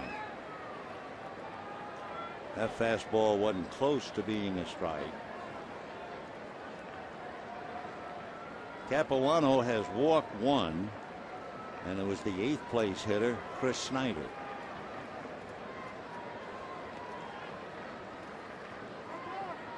Time. We have 2 out. We're in the 6th. Lowry single to right.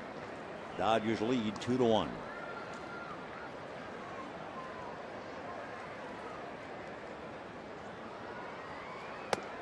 And another fastball off the plate. He lives at 87 and 88. Happ has been hitting 91 and 90. 3-1.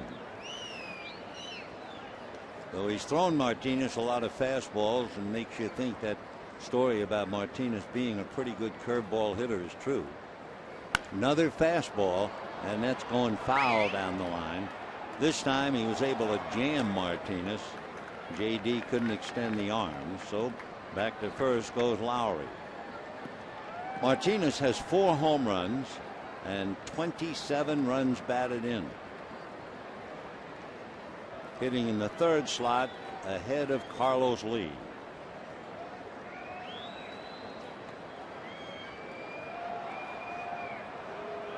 Lowry poised and ready. He's going, and another foul ball. So with a 3-2 count, at least they'll have the potential tying run on the move. Martinez struck out 36 times, once today to give him 37.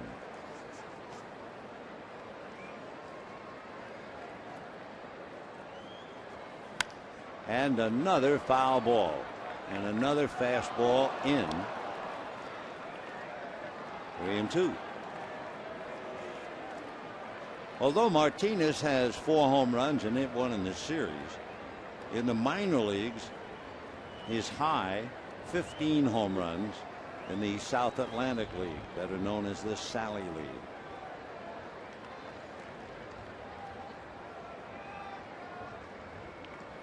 And just missed with the change. So after all those fastballs, he came back with a straight change and missed away. And now the man he didn't want to see, Carlos Lee, coming up. Lee has popped up and grounded out 0-4-2 in his personal battles with Capuano. He is 3 for 16. And immediately a meeting at the mound with Rick Honeycutt. Lee, as we have mentioned throughout the series, very much of a contact hitter. He's remarkable when you look at some of the things that he's accomplished. Lee, one of only 3 major leaguers since 2003 to have at least 150 home runs, 500 RBIs and over 60 stolen bases. The other two, Alex Rodriguez, Carlos Beltran. So this will be a tough assignment. 2 on, 2 out. The so-called moment of truth, I guess, for Chris Capuano. Lowry at second, Martinez at first, 2 away. Fastball for a strike. Lee thought it was outside. Just kind of looks at Mike Everett. Mike Everett's been umpiring in the league a little over 13 years. He was the plate umpire. Kevin Millwood pitched a no-hitter back in '03. Born in New Mexico, went to school at the University of New Mexico State. Little fastball up and away. 1-1. Light breeze blowing left to right. Lowry at second, Martinez at first, 2 out in the 6th. 2-1 Dodgers.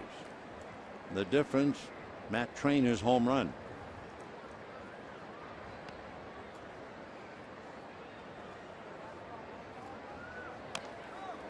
One and 2. The thing about Lee, he's had 2 strikes on him throughout the series, it seems. He was 1 for 5 last night, 4 ground balls. He was 1 for 4 in the first game against Kershaw. He hit 1 ball deep to left field, and Abreu made a nice catch. And he's popped up and grounded out today. 1-2 to Carlos Lee.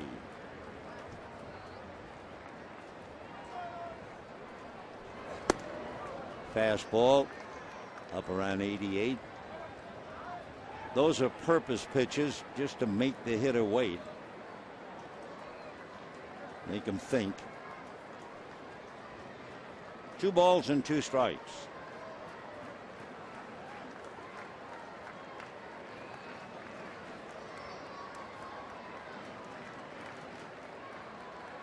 Fastball, line drive, knocked down by Capuano to throw him out. Whoa, what a defensive play by Chris Capuano. Otherwise, that's into center field, and the game is tied. A bullet, and he flagged it. Dodgers get out of the scrape, and at the end of 5.5, 2-1.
Difference certainly would be Matt Trainer leading off in the 4th inning, and he unloaded deep into the pavilion.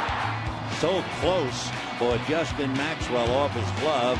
That'll take it, and it's still 2-1. So with Trainer's home run and that defensive play by Capuano, it's still 2-1. Capuano, by the way, made 24 pitches in that inning, so his pitch count's up to 91. At the plate, a strike to Trainer. Matt is 2 for 2. Single to right and homered.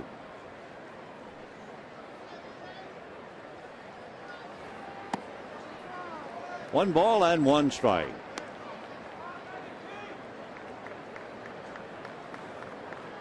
Standing at first base, I'm sure deep in thought, thinking I could come so close to having tied up the game. Carlos Lee. Lee with 2 strikes in the count, and it seems like it's happened almost every at bat. He is 0 for 6. The 2 hits that he has each came on the first pitch. Well, he's been in a hole, and the Dodgers have been able to cash it in, although they still can't strike him out. And he won't come any closer to a base hit than that ball he just hit. Trainer, meanwhile, bidding for a perfect day. Draws a walk. For Happ, his second walk. You know, the 10-game flex plan, that allows you to pick and choose the games you want to see during the remaining Dodger home schedule. Choose from bobblehead nights, rivalry matchups, or maybe your preferred day of the week with tickets starting at $8. Visit Dodgers.com/mini plans or just give us a call. 323-224-1365. D. Gordon has singled on an 0-2 pitch and walked. Shows bunt, drags it. Happ has the play. Altuve just did get there in time. Boy, that was close. And also Happ took a little time in that soft underhanded lob. Gordon almost legged it out. It'll go as a sacrifice. Trainer at second with 1 out. And Capuano coming up. There's that soft, like you're throwing to a 3-year-old. He was afraid he might throw it away. And Altuve is there to handle it. So Capuano popped up a bunt, but then sacrificed. Chris hitting 143. He does have 2 hits and 2 runs batted in. 0-1.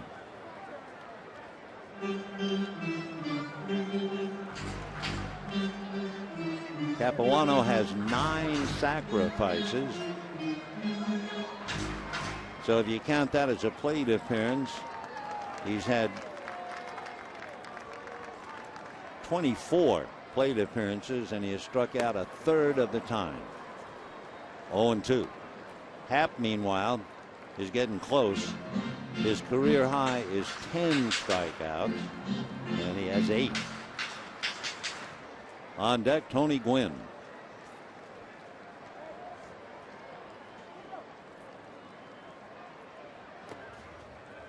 One and two. Milwaukee will be here tomorrow. Sean Markham will open up the series for Milwaukee against Aaron Harang. Ted Lilly will pitch Tuesday at 7:10. Milwaukee has not announced the pitcher for Tuesday. Giovanni Gallardo will be pitching Wednesday against Clayton Kershaw. That'll do it for Chris. And then Zach Greinke will go up against Chad Billingsley on Thursday. Dodger center fielder number 10. 3 of the 4 games on Prime. The 1 ticket on KCAL 9. That would be Tuesday, Ted Lilly's game. So we have 2 out. Trainer still at second base. 9 strikeouts for J.A. Happ. And the batter, Tony Gwynn. Grounded out, and then had that no ball 2 strike single to drive in Trainer. Last time up, struck out.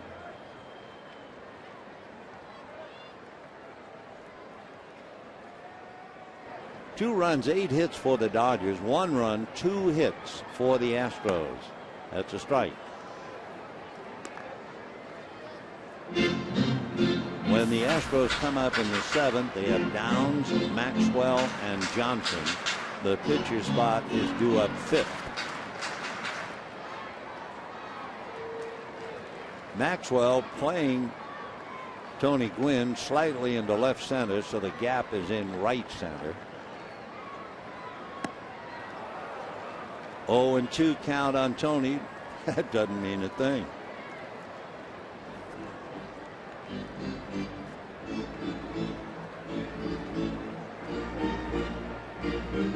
J.A. Happ out of Spring Valley, Illinois.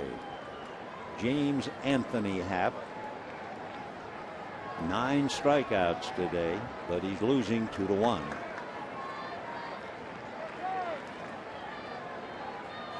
Win not ready.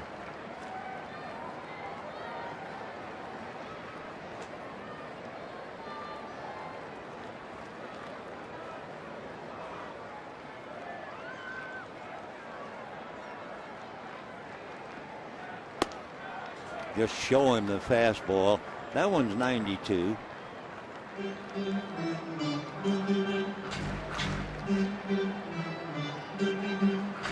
Interesting what Happ has done. The last 7 Dodger hitters up there with a runner in scoring position have all struck out. Before that, Gwynn got the hit on an 0-2 pitch for an RBI single. 1-2 count now.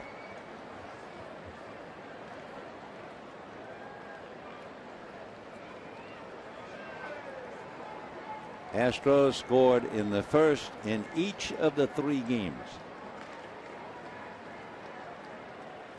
And the big overhand breaking ball takes care of him. So Gwynn strikes out a second time, and for J.A. Happ, he ties a career high 10 strikeouts, but he's losing 2-1.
Path today has struck out 7. It all started with Matt Downs. Then he took care of Chris Johnson. Then he moved along to get Lowry, followed by Martinez, and then Downs again. Then in the 5th inning, he nailed Maxwell. And for good measure, J.A. Happ to give him 7. However, he's being outpitched by Happ as far as strikeouts. Happ has struck out 10. The Capuano trying to win his 7th. He's backed up in the bullpen by Javi Guerra.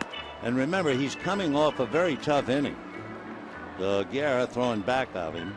Capuano had made 19 pitches in the first inning, corrected that with only 9 pitches in the second, and was doing very well on the pitch count until the 6th inning when he made 24 pitches, so he's up to 91.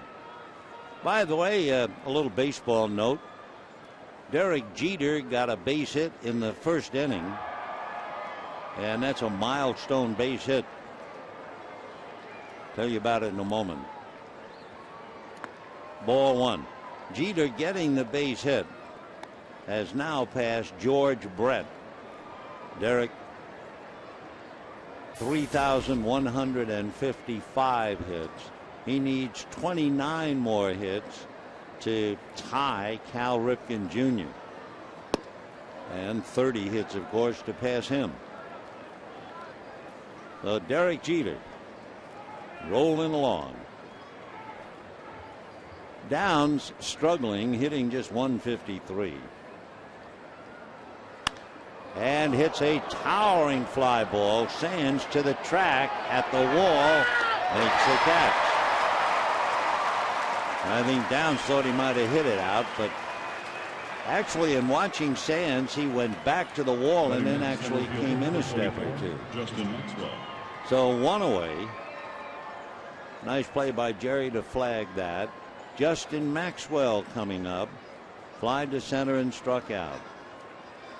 Remember, the Astros as a team have managed to hit only 8 home runs on the road, and they've only won 6 games on the road.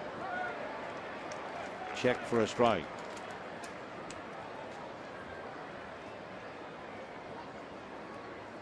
No balls and 1 strike. We're in the 7th. Fastball. So he's in a hole now, 0-2. Guerra throwing back of him in the Dodger bullpen.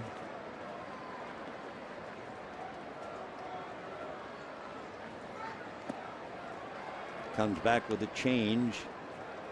1-2.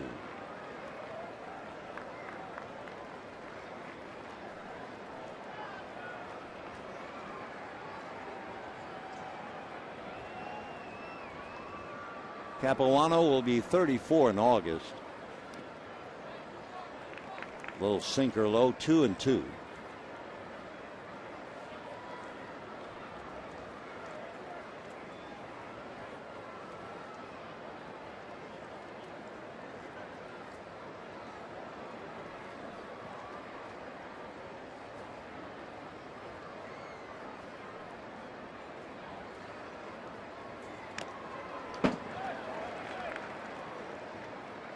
Another change up and away, fouled off, so it's still 2 balls and 2 strikes.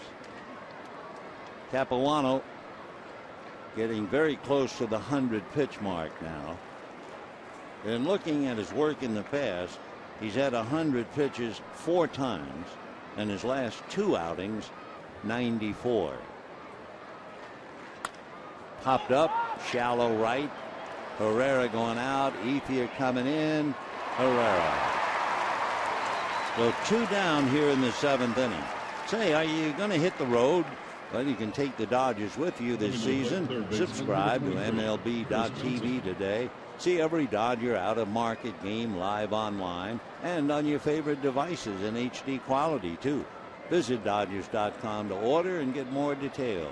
MLB.TV, baseball everywhere, and hold everything now. Don Mattingly. The pitch count has reached 100. And with 2 out, Johnson at the plate. And we shall see. Johnson has 5 home runs. And if you remember his last at bat, a couple of off-speed pitches had 2 strikes on him. And then Capuano buzzed him up close to the chin and then came back with another fastball down at the knees. It looked like that set a fire inside Johnson, who then fly deep to right field. So I think Mattingly wanted to make sure that Capuano still had a little something in the tank.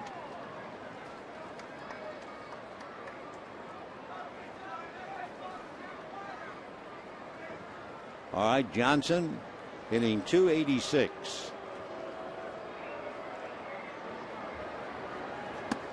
Fastball strike.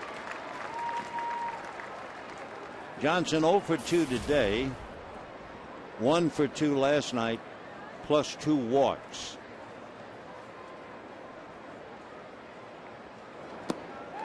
Oh, 0-2. Johnson in game 1, his first at bat doubled, and he wound up going 1 for 4.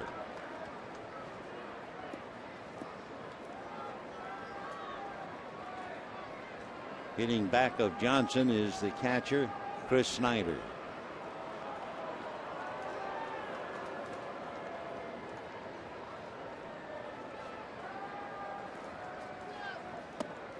Overthrowing really just to show the fastball. That might have been the first time today that Capuano has actually hit 90.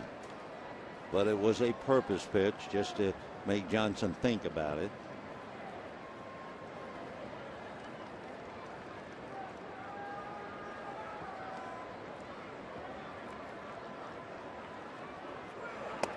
Fastball just off the plate. So Johnson with 2 strikes, certainly showing some discipline to take that pitch. I mean, that close. So 2 balls, 2 strikes, 2 out, 2-1 Dodgers, 7th inning. Off speed. Oh, did he ever set him up with all those fastballs, and then you throw the change that died of exhaustion on the way to the plate. And at the end of 6.5, it's still 2-1 Dodgers.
It's a tough duel.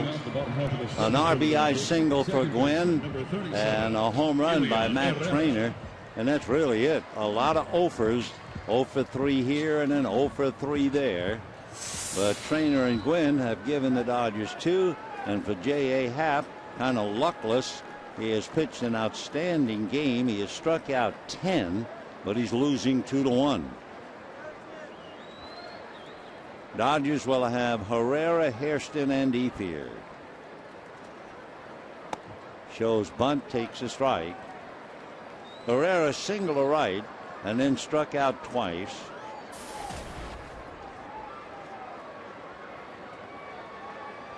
Capuano has made 105 pitches today. A broken bat ground ball. And Herrera is out and one down in the 7th inning. 105 pitches for Chris. His high this year, 108.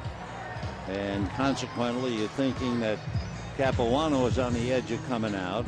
And J.A. Happ is on the edge because he's due to bat second when the Astros hit in the 8th inning. So the manager's decision will be very important shortly. Here's Hairston having a big day. Strike. Hairston singled to short, doubled to right, and bunted for a base hit. 3-4-3. First time in his career hitting in the number 3 slot, and it's really paid off. 1-1. Hairston on a close play at first base.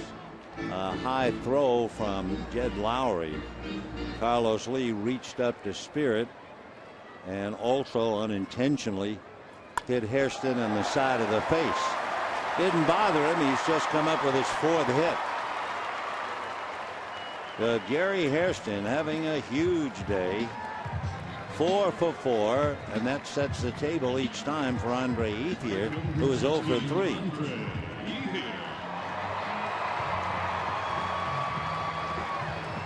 So Jerry Hairston, standing at first base, has twice as many hits as the Astro team. He has 4, they have 2. It ties a career high, but you have to go back 4 years to find out the last time he did it.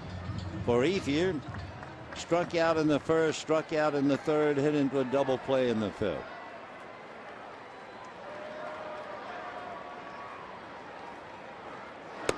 And a strike.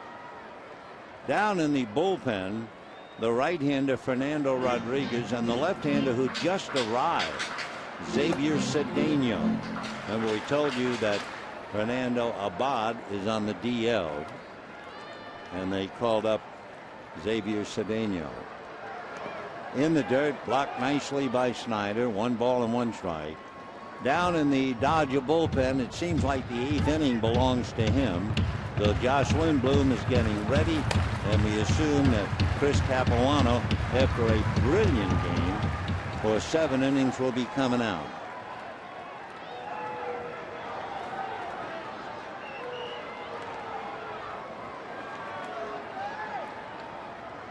Andre waiting with Van Slyke behind him. Ground ball to 3rd. Johnson can't handle it, and as it gets way down to 3rd goes Hurt. And the Dodgers have runners at 2nd and 3rd. Chris Johnson had a double play ball. Couldn't handle it.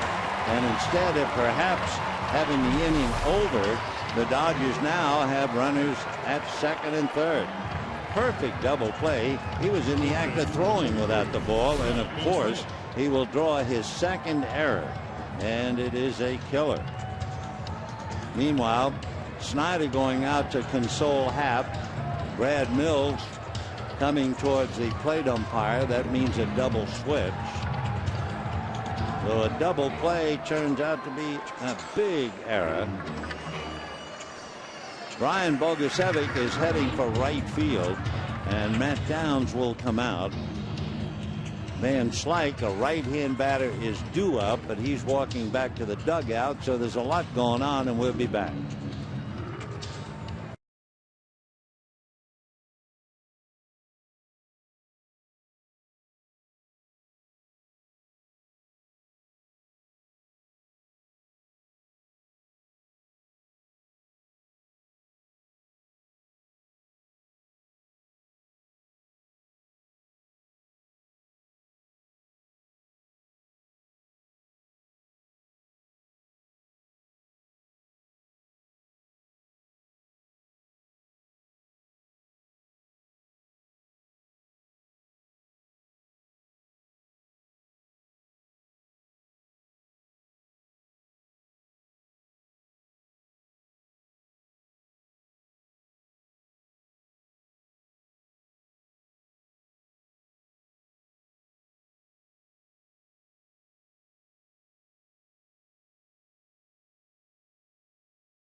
10 to his career high of 10 a couple of years ago against Colorado. 9 hits, but only 2 earned runs, and might very well have gotten out of the inning, except for the error by Chris Johnson. Johnson has had a horrible day. He has struck out twice. He has committed 2 errors and is 0 for 3. So it's a question who had the tougher day, Johnson or Happ. But as always happens when an infielder has a bad day, the pitcher suffers. The Dodgers now are not going to have Van Slyke come up for the moment. Bobby Abreu came out of the dugout. Well, we're going to have to wait and see. Fernando Rodriguez is the new pitcher. Brian Bogusevic is in right field, and now it's going to be James Loney, not Bobby Abreu, who's going to come up. So Abreu was walking to home plate when they called him back. So James Loney will be coming up to hit for Van Slyke. Second and third. Now first base is open. They're not quite sure what they do with Loney. Last night, with a runner at second base and 1 out in the 9th inning, they walked Loney intentionally. But the night before, in the 8th inning, the Dodgers pinch hit DeJesus for Loney, which kind of shocked some of those members of the Astro team. And they're going to walk him intentionally now to load the bases. And I doubt that Sands will be coming up, but we'll see in a minute. So Rodriguez gives up the pass. And in a second, bases loaded, 1 out. Sands due up.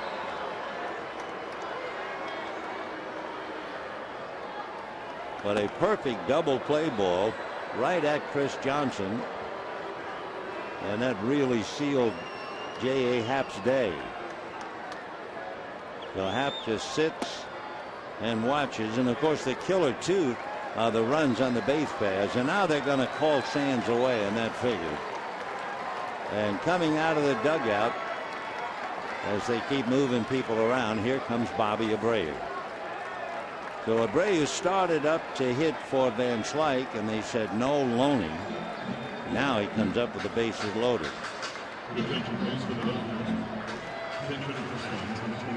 So you can read the mind of Don Mattingly. With first base open, you figured the left-hand hitter coming up would get the walk. And Mattingly figured, okay, I'll send Loney up. They'll walk him, and then I have Abreu with the bases loaded, as opposed to having Abreu walk and have Loney come up with the bases loaded.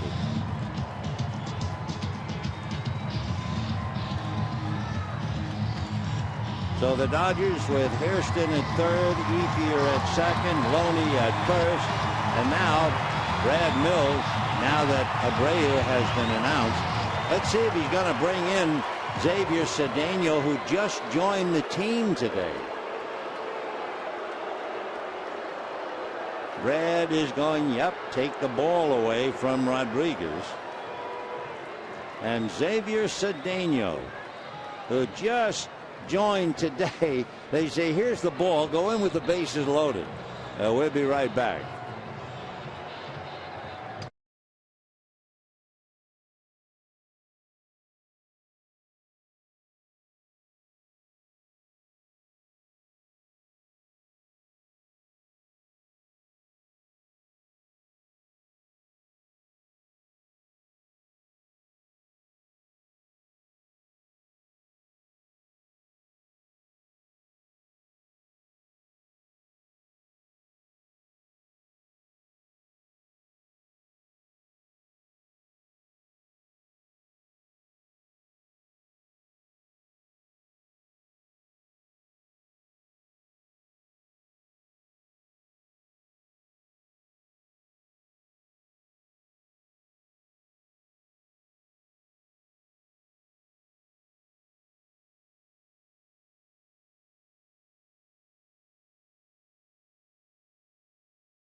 From Puerto Rico, 6'1", 170, 25 years old. This will be his first game in the major leagues. Can you imagine? He just joined the team, and they give him the ball and say, here, pitch to Bobby Abreu with the bases loaded. He was pitching in the Puerto Rican Winter League after missing the entire season of 2010. He had been released by the Rockies, and then he was acquired by the Astros in October of last year, and here he is. So Bobby Abreu with 9 grand slams checking in at the plate. The Dodgers with Loney, Ethier, and Hairston. The error by Chris Johnson has created a mess.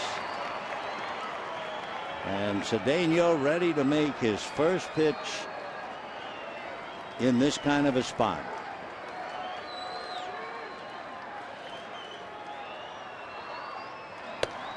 And a strike to Abreu.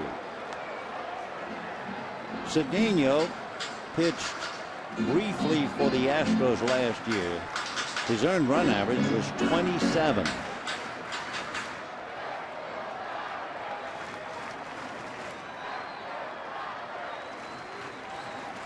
Abreu hitting .327. Breaking ball and a good one. That was a great late breaking ball and an 0-2 count.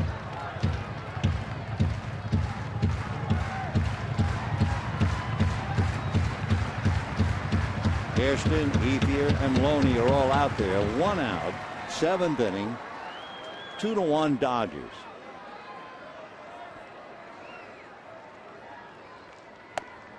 Just off the plate.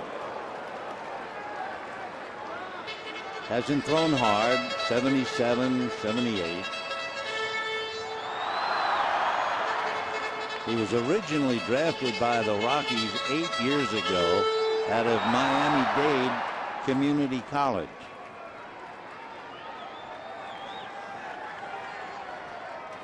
One and 2 to Abreu. Another slider off the plate. 2-2. Because every younger Dodger has been watching Abreu consistently get deep into the count. And they're trying to do the same thing. Pretty good hitter to emulate. So 2 balls and 2 strikes to Bobby Abreu.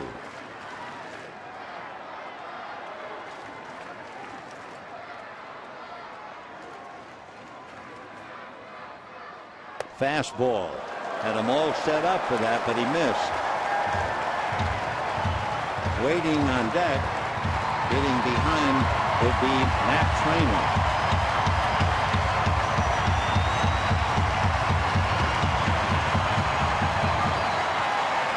A lot of folks standing. 3-2 to count.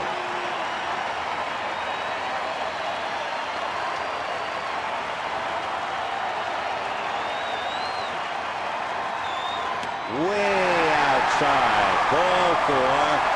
Everybody moves up 90, and the Dodgers now have a 3-1 lead.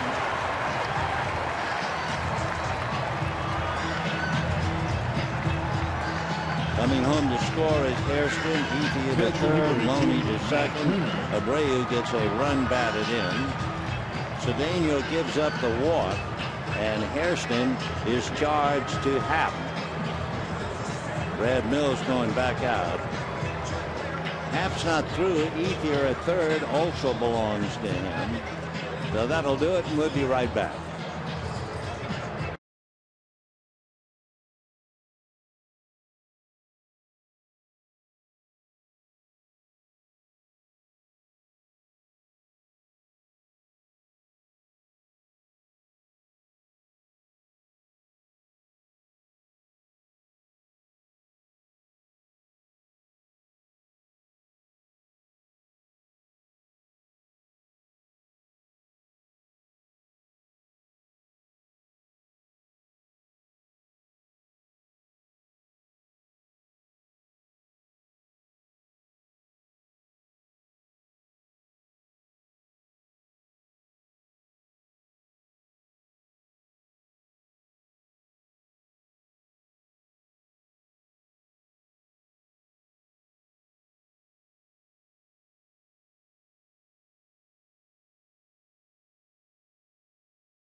all of the weight has to be not on the shoulders of the new right-hander, Anirio Del Rosario. It has to be on Chris Johnson, the third baseman who had what appeared from up here to be a perfect double play ball. Instead, it went through him for a second error, and it has just wrecked the plans of Brad Mills and the pitcher J.A. Happ. So the Dodgers now lead 3-1. They still have the bases loaded, and Matt Trainer, who is bidding for a perfect day. He has a walk, a single, and a home run. He has Ethier, Loney, and Abreu out there. Hits it to the hole. They will get one. They will get two. So Anirio Del Rosario comes in, makes one pitch, and gets the double play, but the Dodgers get the gift run and lead 3-1.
As we go to the top of the 8th inning, and the Dodgers kind of rearrange things, and while they're doing that, we have a chance to look at the upcoming schedule.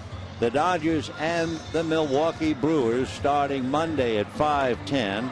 Monday, Wednesday, and Thursday on Prime Ticket. Tuesday on KCAL 9. And the pitching, as you can see, Sean Markham Monday night against Harang. Not sure about Renicki's choice for Tuesday, but it will be Ted Lilly.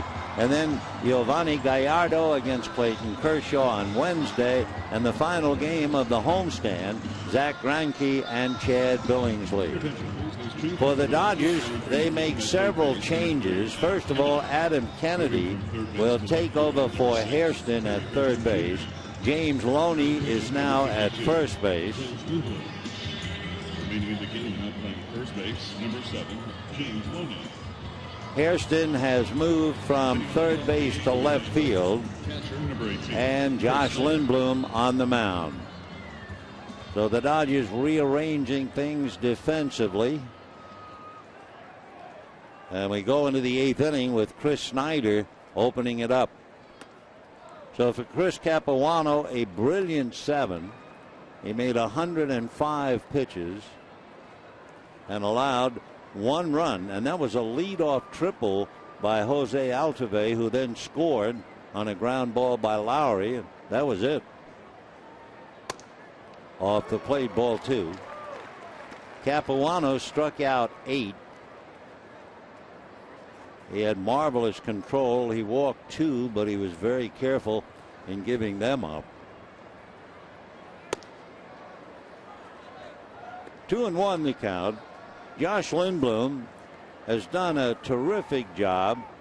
He comes in the 8th inning. That's pretty much his neighborhood. 2-0 with an ERA of 2.3. The opposition is hitting .210 against him. Check swing, a look, and it'll be a strike, and they count 2-2. So Snyder, followed by the pitcher spot, and then Altuve, the little second baseman.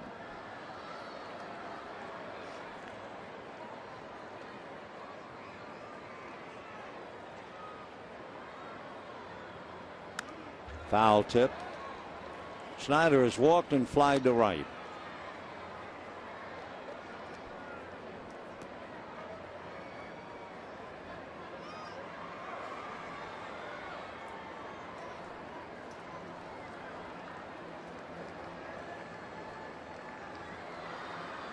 Two balls, two strikes. Popped up. Foul ground. Kennedy and Trainer, no play.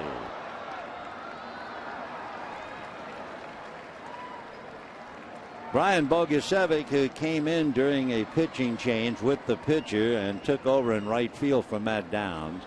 Bogusevic is on deck. So Snyder, Bogusevic, and then Altuve.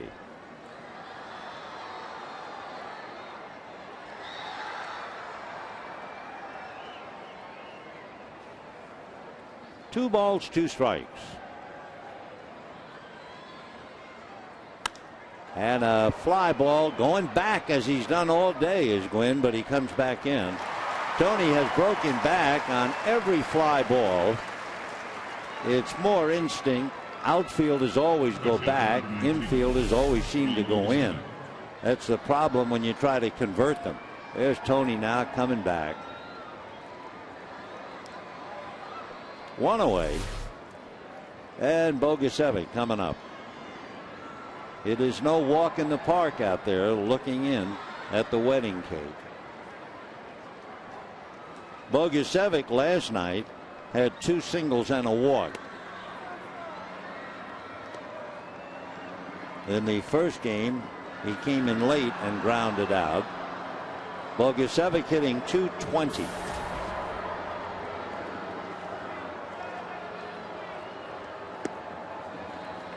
Two and 0 the count. Brian Bogusevic from Oak Lawn, Illinois.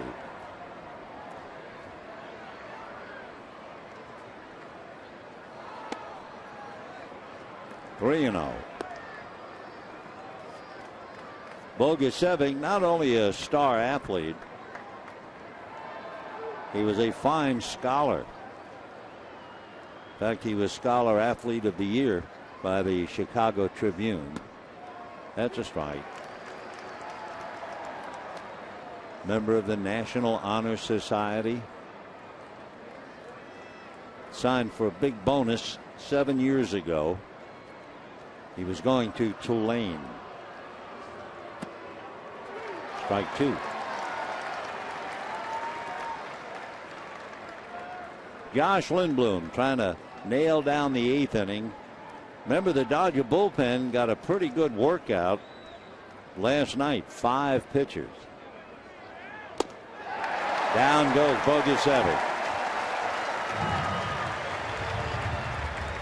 Lindblom pitched the 9th inning of the first game of the series. Walked 2 and then struck out 2. Now he nails his second man here in the 8th inning. That strikeout pitch was 94. Means 9 Astros have struck out. 10 Dodgers have struck out. Here's Altuve, tripled, scored the only run for Houston, twice grounded out, and ball 1.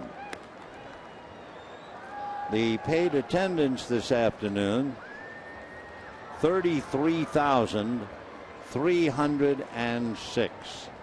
33,306. 1-1.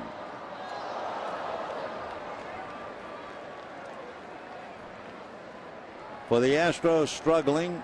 They've only won 6 games on the road. San Diego has won only 5. The Astros have not won a series on the road. This is the rubber game. Breaking ball, missed, ball 2. As far as that deciding number 3 game of a series called the rubber game, this is the 9th for the Astros, and the record is 1-7. So it's been tough for the Astros for every man. fouled away. 2-2. The Astros had the leadoff triple by Altuve. They had a 2-out single by Lowry in the 6th, and that's it.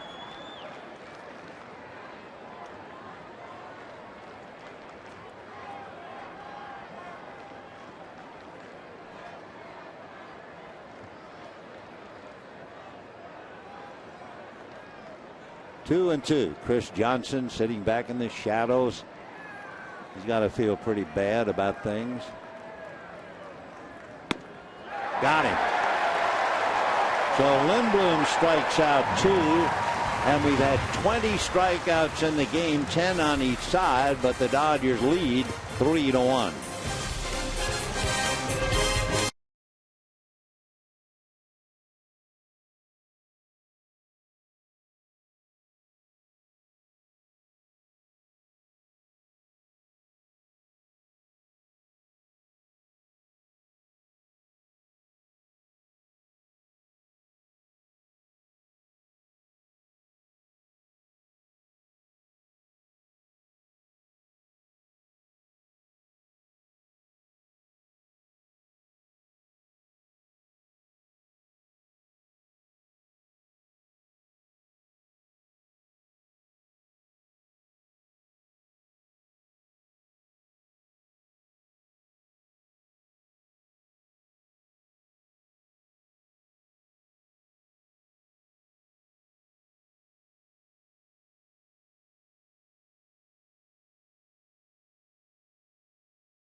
And one of the big boosts occurred in the 4th inning.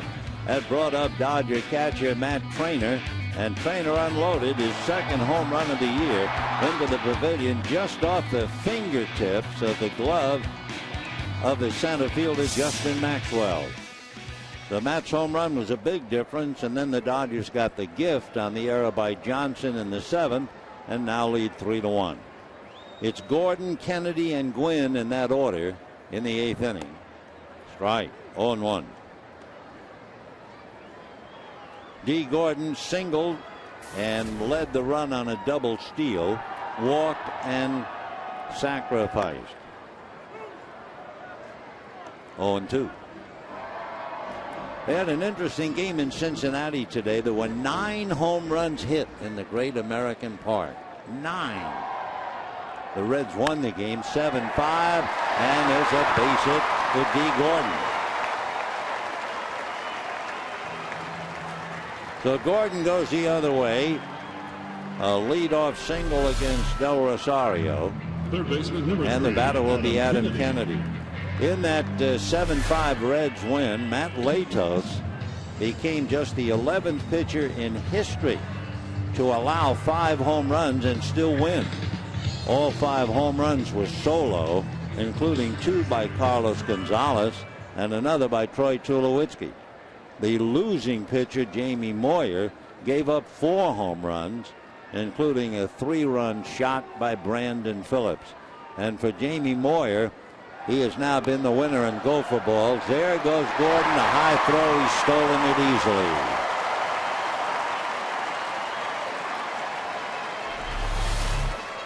So Gordon gets a base hit, promptly steals second. But D. Gordon, he has now stolen 14, 2 today. Remember, front man on the double steal. Kennedy now trying to move him along. Just to finish, Jamie Moyer has now served up 522 home runs. That's 17 more than Robin Roberts, who had the record of 505. So for the Colorado Rockies, for Jim Tracy, for Cargo and Tulowitzki, they are really struggling. They've lost 7 of the last 10. Now it's 8 out of 11. And should the Dodgers win, the Rockies will be 14.5 games back. And we're still in May. Kennedy gets his job, pulls the ball to get Gordon to third. So a nice bit of hitting by Adam Kennedy, and he'll get a greeting from his teammates who know just how difficult that is. So Adam getting 5s, and the batter now will be Tony Gwynn. Infield will be up, and Snyder going out to talk to Del Rosario. It's been a prevailing theme, and we have a minute, so we might as well mention it again.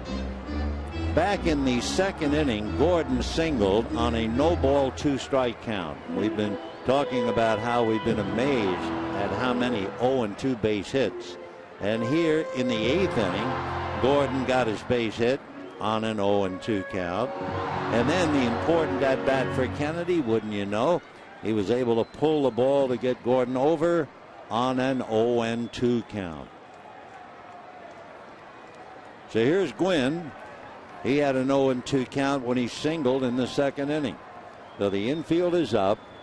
Dodgers trying to add to a 3-1 lead. For Houston, they have to worry about a lot of things.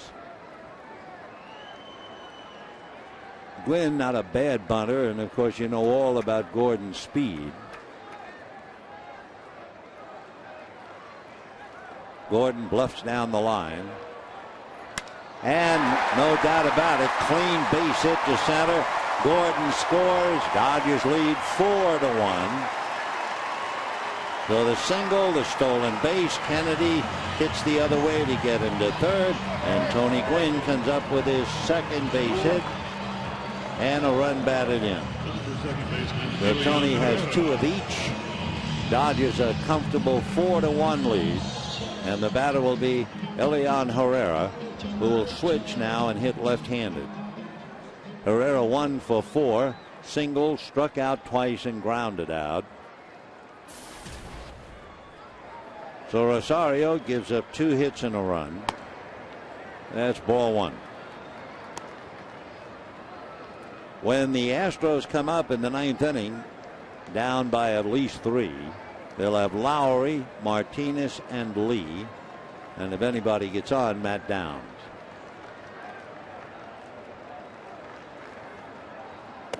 Off the plate.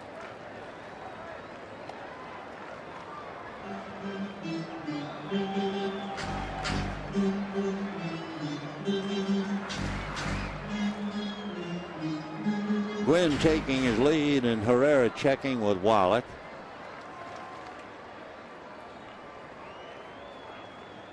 One out.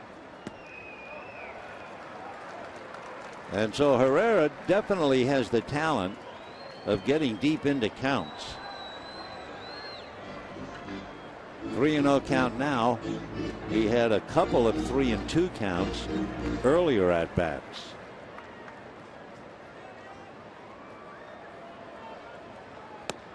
And a strike, picks up the outside part of the plate.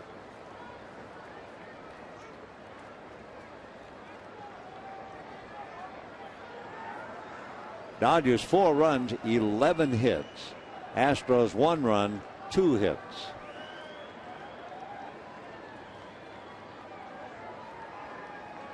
And there goes Gwynn. Missed at the plate. Snyder unable to get off a throw.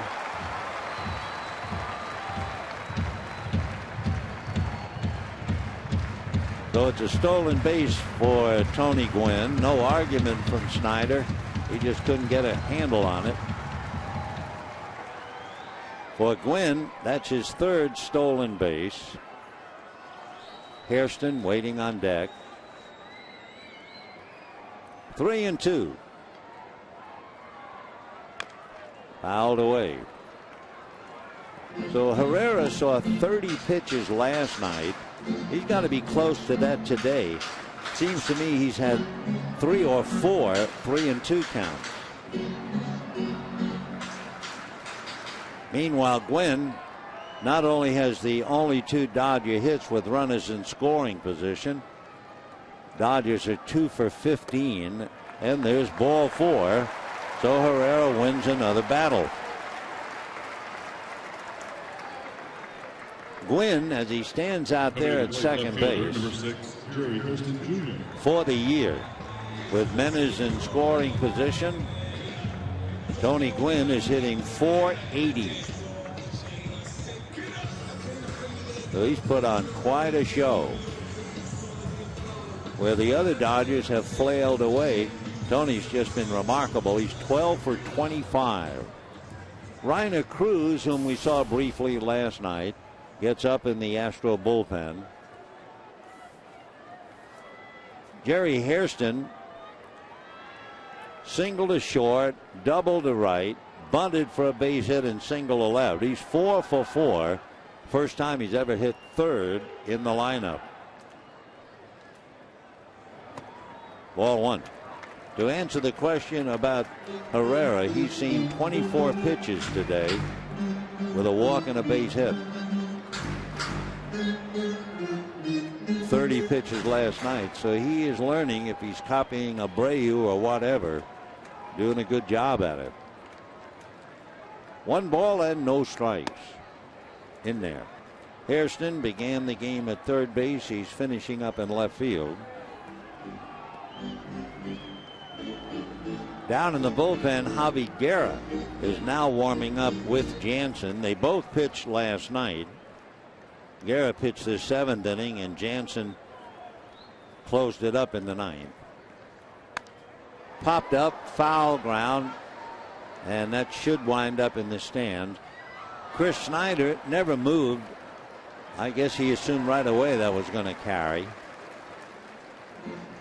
After a while, I'm sure a veteran catcher, just by the sound, has some idea of whether the foul ball is playable or not. They are remarkable. Meanwhile, the Dodgers watch. A.J. Ellis knows all about it.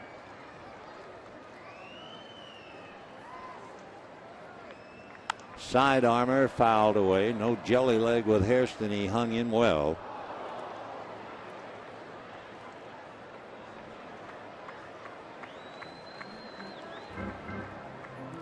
In the inning, Gordon 0-2 pitch, single to left, stole second. Kennedy's ground ball got him over to third. Gwynn picked him up with a base hit and then stole second. Herrera walks, and here's Hairston, 1-2, fighting for a perfect day.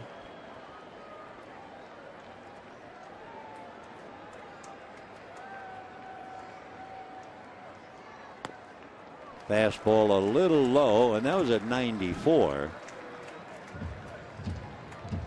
So Del Rosario throwing pretty hard. He's 6'2", about 185. He'll be 27 in October. 2 balls and 2 strikes. Fastball flared, and that's going to drop into right field. Scoring is Gwynn. Going to third is Herrera, and the Dodgers pick up yet another run and lead 5-1. So the Dodgers are just in that groove. They don't have to hit the ball hard.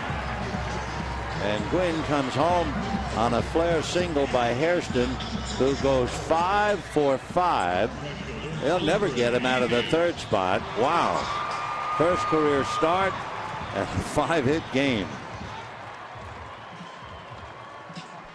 Though Mattingly continues to play people in different positions, he still has a pocket full of miracles. And the Dodgers, with 5 runs and 12 hits, The Astros 1 run, 2 hits. And here is Andre Ethier. Dodgers piling up 12 hits and 5 runs, and Ethier is 0 for 4. That's kind of an upset. 0-1 right into the mask of Chris Snyder. Boy, that hurt. Oh. And he's been out there handling Happ, Rodriguez, Cedeno. Now he takes a shot right into the mask.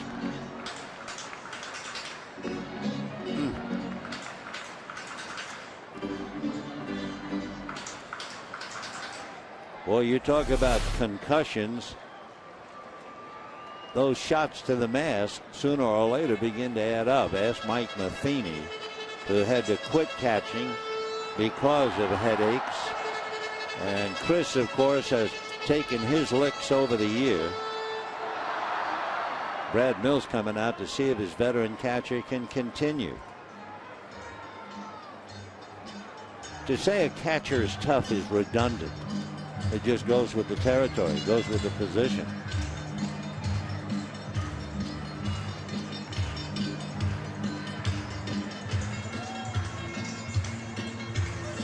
(5-1) in favor of the Dodgers, bottom of the 8th inning.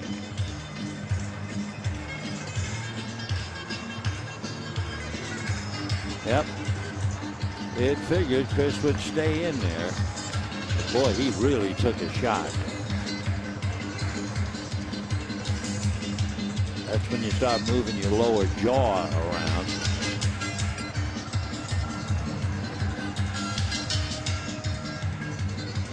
So the boy from Houston, Chris Snyder, shaken up, but no way is he going to come out. Ethier, no balls, 1 strike.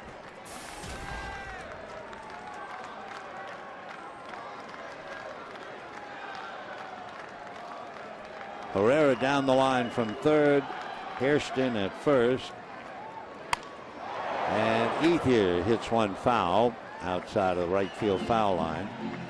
Andre struck out twice, hit into a double play, and then reached on the huge error by Chris Johnson. It might be a different game, of course, we'll never know. But Ethier hit a ball that should have been his second double play. Johnson just couldn't handle it, and that gave the Dodgers a big edge and an extra run. 0-2. So for Ethier, about as long a day as he's had in quite a while. Struck out 3 times, hit into 1 double play and almost 2. But the Dodgers just moving along. 5 runs, 12 hits. Now here's James Loney. With the Dodgers leading by 4, Mattingly decides to sit Kenley Jansen down. So Javi Guerra and Todd Coffey are now throwing in the Dodger bullpen as Loney checks in. Loney came in and received the intentional walk in the 7th inning. Dodgers eventually scored 1 in the 7th. That's ball 1. James hitting .266. He has 2 home runs, 15 runs batted in. Over 2 weeks now, James has really perked up with the bat. And he hits it foul the other way down the left field line. Ivan De Jesus is out on deck. He would bat for Josh Lindblom. So in the inning, Gordon singled and stole second. Kennedy grounded out to get him over to third. Gwynn singled to score him. Then Gwynn stole second, and after Herrera walked, Hairston came up with his 5th hit to drive him in. 1-1 off the plate. 2-1 to Loney.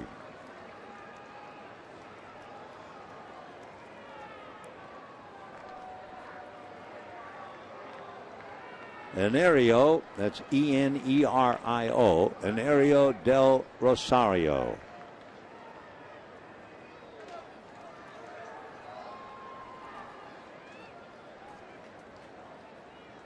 And a high fly ball into deep right center field. Astro outfielders converge and caught. Wonderful play and a near crushing convergence, but Justin Maxwell able to make it as Bogusevic went flying by, and the Dodger lead is still 5-1.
And we'll match up tomorrow's pitchers. Aaron Harang going up against Sean Markham.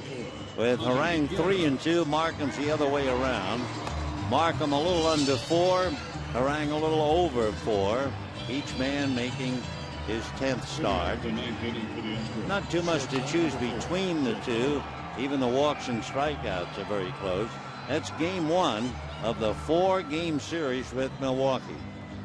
Tuesday, Ted Lilly will go definitely, but we're not sure about Milwaukee. Wednesday, Giovanni Gallardo and Clayton Kershaw, and then Zach Greinke and Chad Billingsley on Thursday, the last game of the homestand. Javi Guerra will now be asked to close. Guerra pitched the inning in the 7th inning last night, made 9 pitches.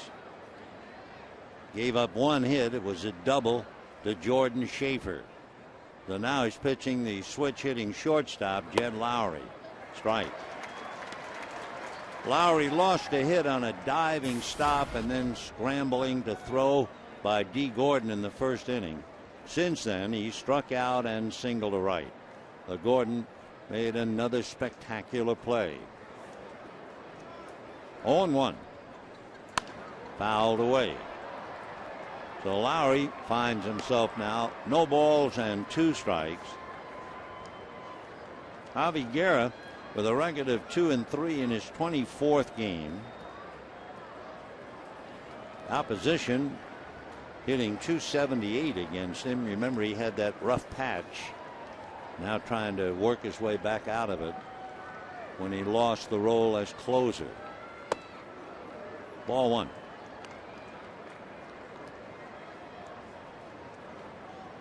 Lowry, Martinez, and Lee.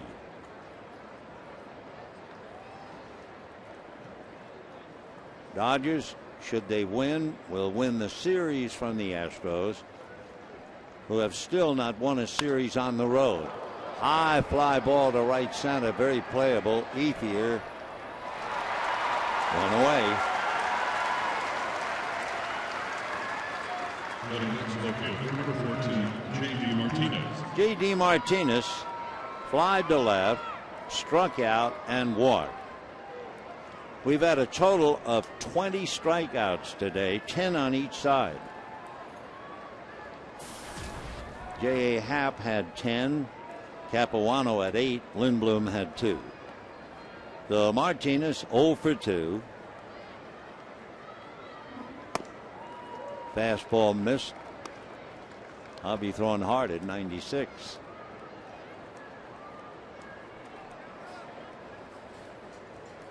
Guerra had Tommy John surgery back in 2005. That's a strike. Guerra will be 27 the end of October.